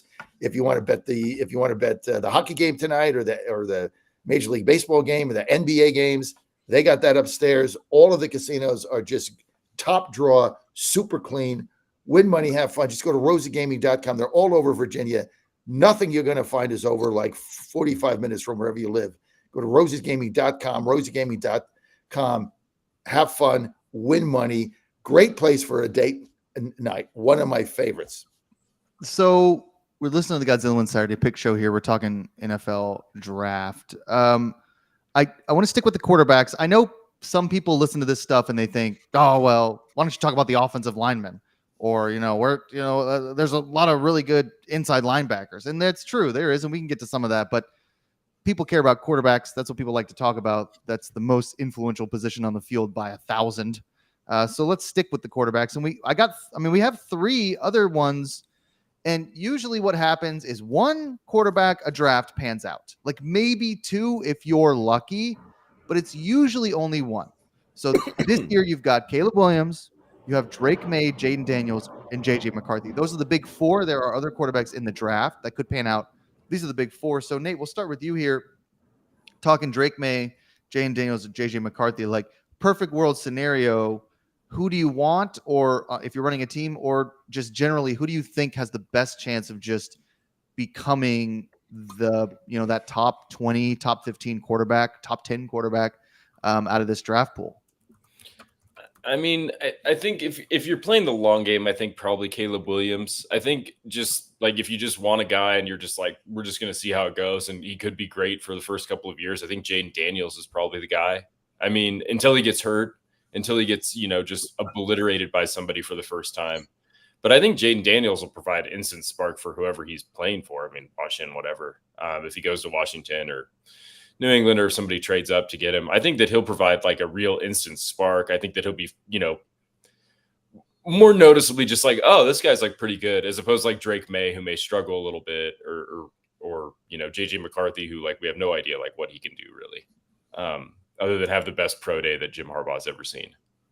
Yeah, Like, really. Which we really don't know enough about them. Like I've seen enough Jaden Daniels to be like, this guy can score touchdowns, like in a variety of ways for a bad team, probably. Like, he can do enough with his legs that he should be able to extend things more easily than the other quarterbacks. And that's huge in the NFL as a young quarterback, I think, is just to be able to like get out of a bad situation by running.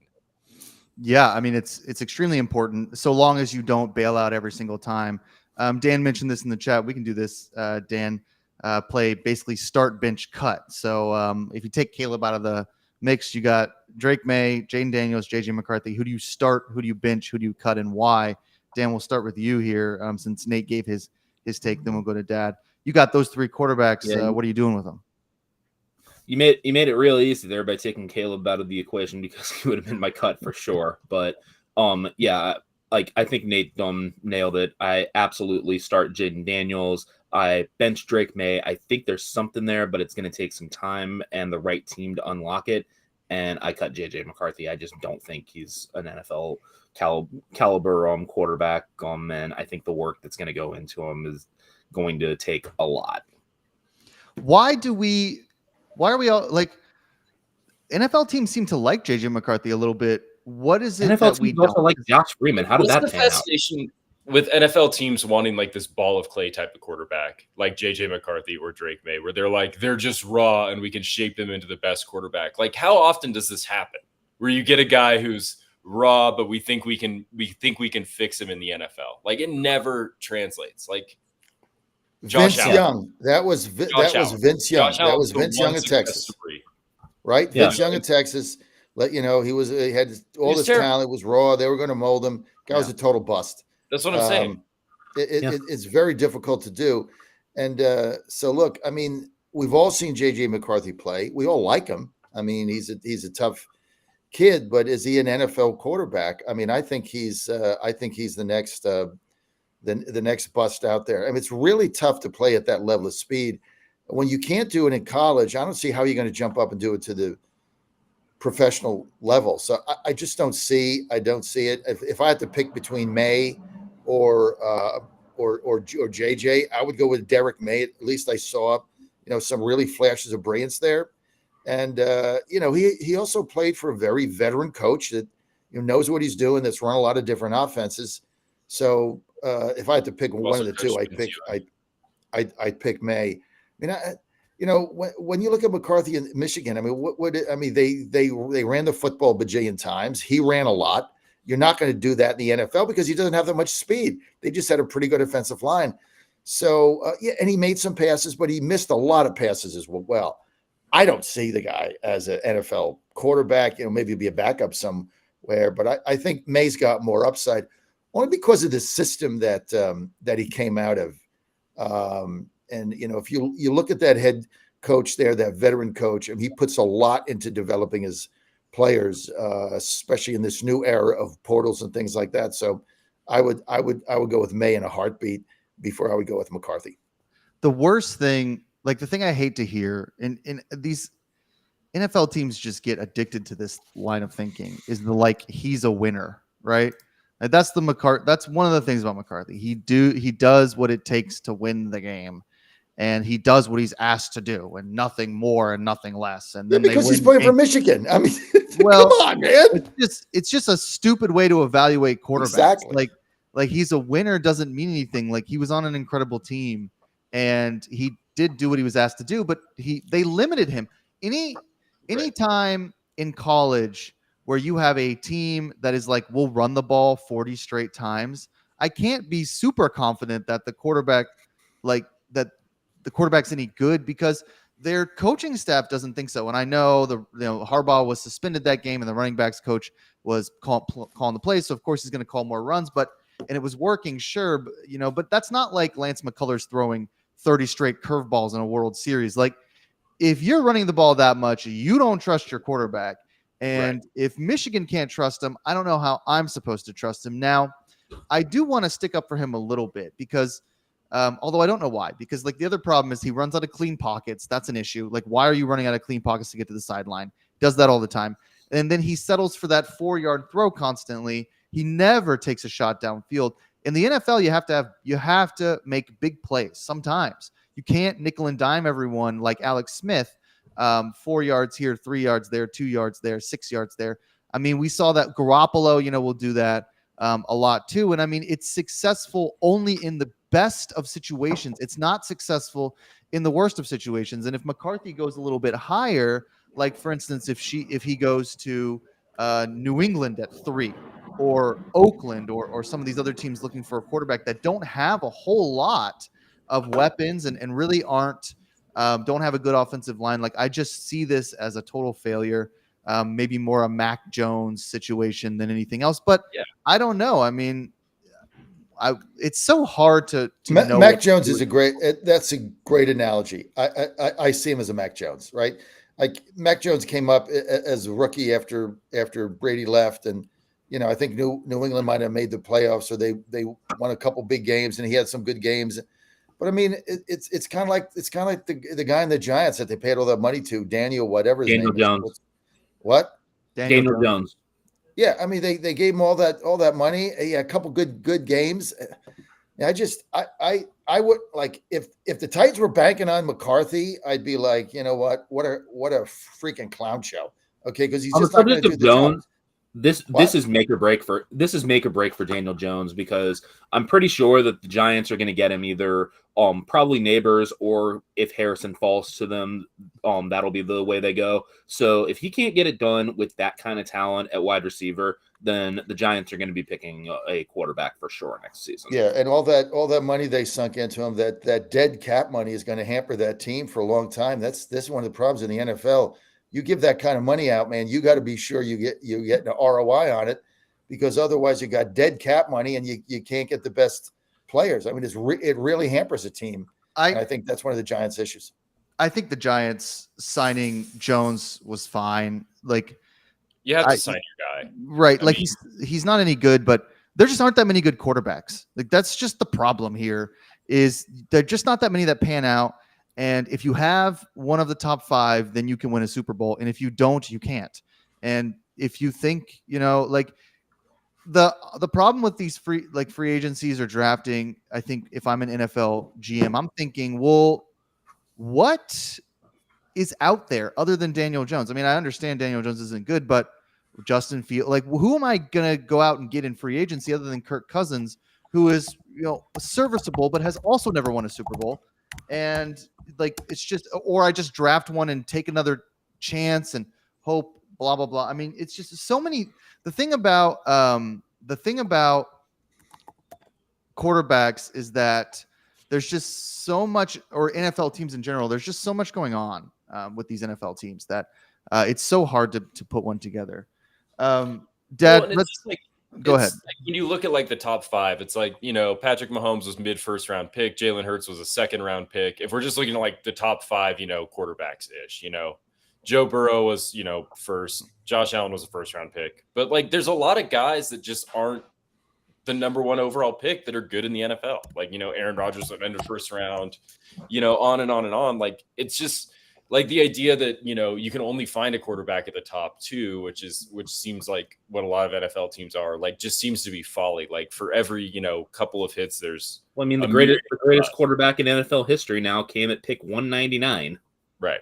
Exactly. Yeah, it's just so hard. Now, I want to get to a couple other stories of the draft, and we can, have Dad talk about the Titans. I'm sure he's got an idea of who he wants them to draft, and maybe Nate with the Cowboys as well. Before we do a really fun segment where Dan tells us how to make his NFL draft cheesecake recipe, which people don't know this about Dan, but he's an award-winning cheesecake chef. Wow. So we want his cheesecake recipes for sure. And if you ever tried to make cheesecake, not easy. But before we do that, Dad, I want to talk a little bit about 5 Pocket Pants. Now, you're going to have to tell our listeners where to go, but I'll just plug these pants. for a minute. You sent me a couple pairs. These are the best pants I've ever put on. I'm not like, I don't even know how else to explain it. Like this isn't like radio, like live read, like, oh my God, the greatest pants. These are so comfortable. They're incredible. The best pants. I wear them to work all the time. They're versatile. You can put them on at work. You can put them on at, if you're just going out, you can wear them around the house. They're so comfortable. They fit with so much different things. 5-pocket pants. Dad, where can our listeners go to take advantage of our promo code and buy what I consider to be the only pants I want to wear now? Well, you know what? We got you 2. And then Mom said, what do you want for your birthday? And you said another pair of newfound thread pants. So we got you 3. And your birthday just a couple of weeks ago. So these are fantastic. You go to newfoundthread.com, newfoundthread.com, promo code Godzilla. You're going to get 20% off. You're going to get free shipping right now. You got the sizes there. They got the different colors. But I'm with Jack. I mean, I wear these things all week long. And the beauty of these things is they're so comfortable. When I get up, in the morning and, again, you get out of the shower, you got to put a tie on. I look, hanging in my closet is my newfound thread. I'm like, oh yeah, okay, good. I can do this. You just put them on. They're so comfortable. And in the pockets, they will clean your phone because the material they have in the pockets. I got 3 phones. I got 2 iPhones. I got a sat phone. I put my 2 iPhones right in the pocket. It self-cleans them. I got glasses. If I got to clean my glasses, I just pull out the pocket. I clean them. I mean, these are the beauties that go with it. But I can wear these to the West Virginia baseball game. I can wear them hanging around the house. I can wear them going out to an event. I wear them to work with a jacket and tie. And so they're dress pants, they're casual pants, they're hang around pants. And the thing is, you throw them in the wash, you take them out, you throw them in the dryer, you hang them up. It's like I just got out of the cleaners. You don't have to take them to the cleaners. They're creased, they're beautiful, but you can wear them at any occasion. These are the most comfortable pants you're ever going to find. You should just heard Jack. Let's go to newfoundthread.com. I don't know how they invented these, but I don't want to wear anything else now. Go to newfoundthread.com, promo code Godzilla, 20% off, and you're going to get free shipping. And do it now. Newfoundthread.com. Do yourself a favor. Got Father's Day coming up. Tell your wife, tell your significant other, hey, here's what I want for Father's Day. Newfound thread pants. Newfoundthread.com. It's going to change your whole attitude, right? REM sleep, get up, get a good night's sleep, put on your newfound thread pants. You're good to go. Come home, put my slippers on. Life is all of a sudden grand. Newfoundthread.com. That's right. Change your life. We need to get a vodka sponsor, and then you can just take us through your entire 24-hour day. Wake up, put on the newfound thread pants, throw in some Royal Canal.fit RC furnace. Step into the My Pillow slippers. Go on your walk. Yeah. Get home. My Pillow slippers, REM sleep. So all we need is just like one vodka sponsor, so you can talk about 3 fingers of Grey Goose with a little ice, just a little tiny splash of club soda, a little lime in it, right? To get that cocktail going when I get home, man. I'm good. I'm good to go. Know the Astros game's coming on. Cat's there. Life's good. 3 fingers is the most ridiculous thing you've said. You once served someone an entire pint glass full of vodka. We were it was on Thanksgiving or something, and I had a friend there, and you were like, hey, would you like some vodka? And she's thinking, yeah, vodka, a little bit of ice, maybe some tonic water, great.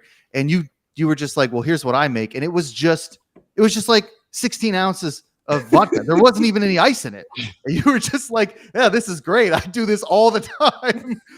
Just transfer from a bottle to a glass and just walk around with the glass. I mean, look, it was vacation, right? It's not like a Wednesday night, but man, she used to be like, man, I took about 1 sip and was like, all right, this is you just put Tito's in a glass. So yeah, 3 fingers is kind of an interesting measurement there. I'd say more like 6 or 12, maybe 14 fingers, depending on the day. Now, and Dad, look, I mean, you're going to need those more than 3 fingers if you're watching the Astros or if you're watching the Titans these days. So before we get into Dan's cheesecake stuff, let's just 30 seconds, a minute. Dad, Nate, you guys are the big sort of homers here. I sort of follow the Falcons. I mean, I love them, but I don't have much on their draft this year. So, Dad, if you're talking about the Titans, who would you want the Titans to draft? Who are you excited about? And then we'll go to Nate with the Cowboys. Since the Cowboys didn't make any moves in free agency, I'm sure he's excited for them to draft a bust as well. I want Joe Alt. I want Joe Alt. I want Joe. We got the 5th pick. I want Joe Alt from Notre Dame. That's what they've been focused on. I'm pissed off that all of a sudden now Harbaugh, they're making noise about what. I'm hoping that San Diego or whatever they're called, is it San Diego now or Los Angeles or something? The Chargers, Harbaugh's team. The Bolts. If they draft Alt, then I think we trade down, right? We give up the 5th, get a bunch of picks in the 2nd round. This team's got so many holes. There's a lot of other good offensive linemen out there, but I think Joe Alt seems to be one of the best players offensive line coming out of college, and that's the number one need that Tennessee has. We need guys on the offensive line. It's been for 2 seasons. His injuries have been a disaster, and a lot of guys are retired or they trade them away, like Conklin, whatever. And so that to me is the number one pick. So all I'm interested in is what San Diego does on the 3rd round. If they don't pick Alt, I'm convinced we're going to get him in the 5th. And then anything from there is a bonus.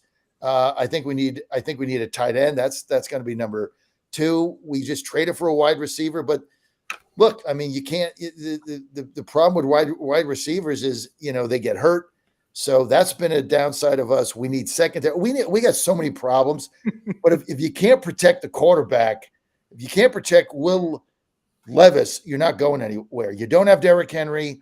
You're going to have to change the offense. That's why they brought the Cincinnati guy in, get a contemporary offense. So we'll see what happens. But I'm hoping Joe Alt is there in the 5th from Notre Dame, and we can grab him. Joe Alt there. Now, okay, Nate, Cowboys, a little bit different situation. They don't get the 5th pick because they make the playoffs every year. Titans are at 7, by the way, not 5. Right, yeah. The Chargers are at 5. Yeah.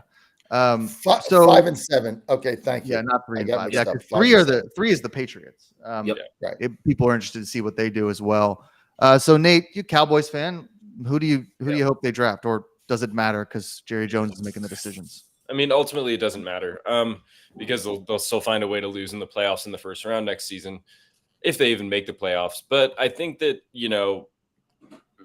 like Jack said, to sort of preface it, they have a lot of holes because free agency was pretty quiet for them. They lost Tyron Smith to the Jets in free agency. Leighton Vander Esch is gone as well.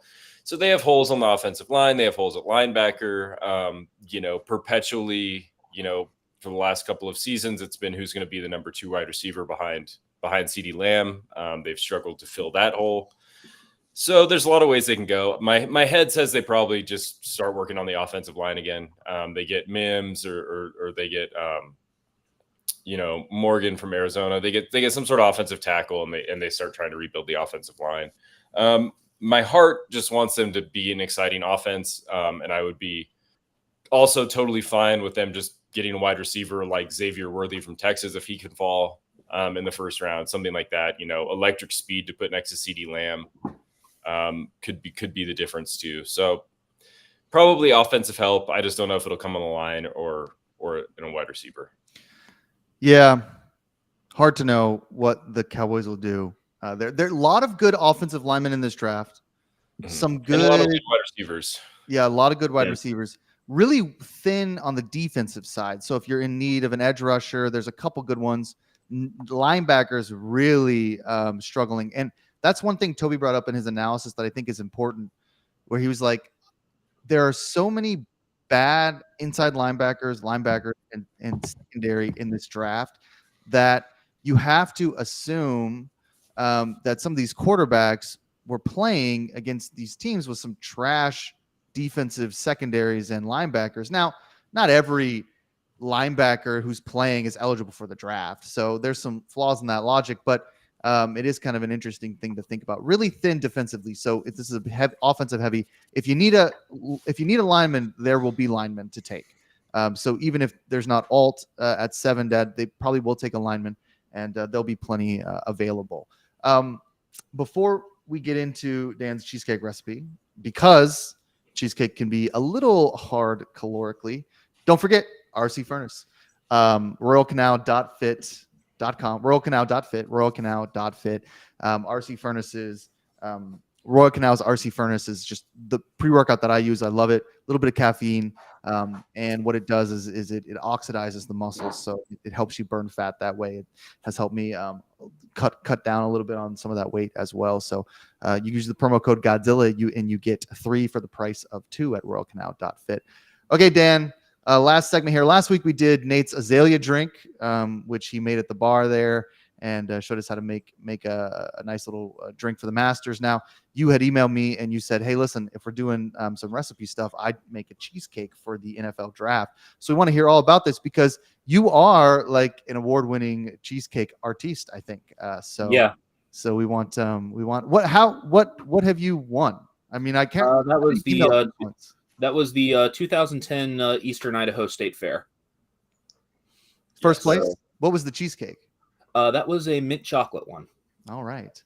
So take us through this NFL draft cheesecake.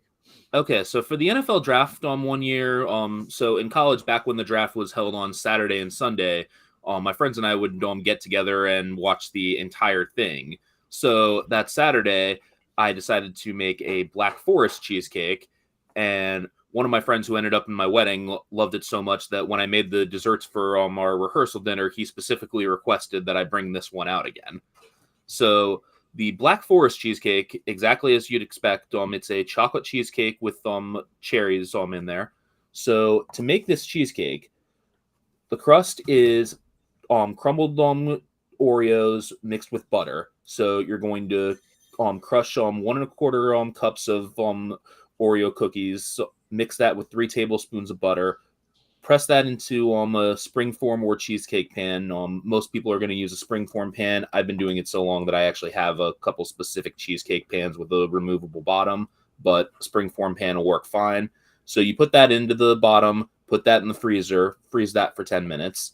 Then while that's sitting in the freezer, you mix together 2 bricks of cream cheese, 2/3 of a cup of sugar for about 3 minutes. Then you add in your 2 eggs, add them one at a time, which is really important because when you're mixing eggs are going to create pockets of fat that will explode in the oven. So you have to mix your eggs really well or you're going to get a lot of cracks in your cheesecake. So you add your eggs one at a time. Then you melt 6 ounces of semi-sweet or bittersweet chocolate. Either one will work fine. Pour that in and then add in 1 teaspoon of vanilla. And you're going to bake that at 350 degrees for about 40 minutes. When you pull it out, the center should wiggle slightly but not be liquid. If it doesn't wiggle at all, you've cooked it too long. So the other thing about this cheesecake that is kind of unique as far as cheesecakes that I've baked is as it cools, because you're going to let it cool for 2 hours and then put it in the fridge for 6 hours before it's ready to serve. Cheesecake takes a while. But as it cools, the center is going to crater.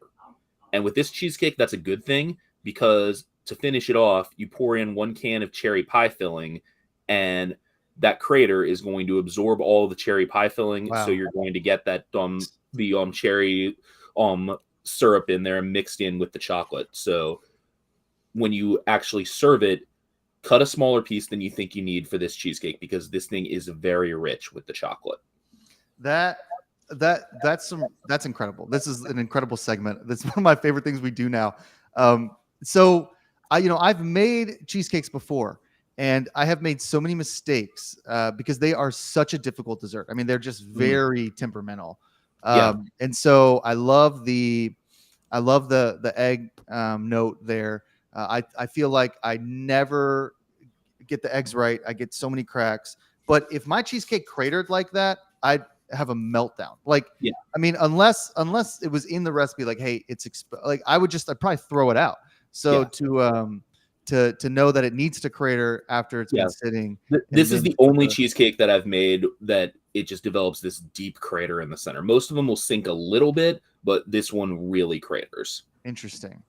I might have to I'm try. going to need if I eat that and make that, I'm going to have to buy a whole bunch of bottles of that Royal Canal fit. I'll tell you that, and burn that fat off. That's like a Do 5 pocket bajillion. pants. Yeah. That's a bajillion calories. Hey, before Well, we go, I mean, there are ways that you can cut it back. Like I have some family members who are diabetic, so I've made a couple cheesecakes that use Swerve to cut out the sugar.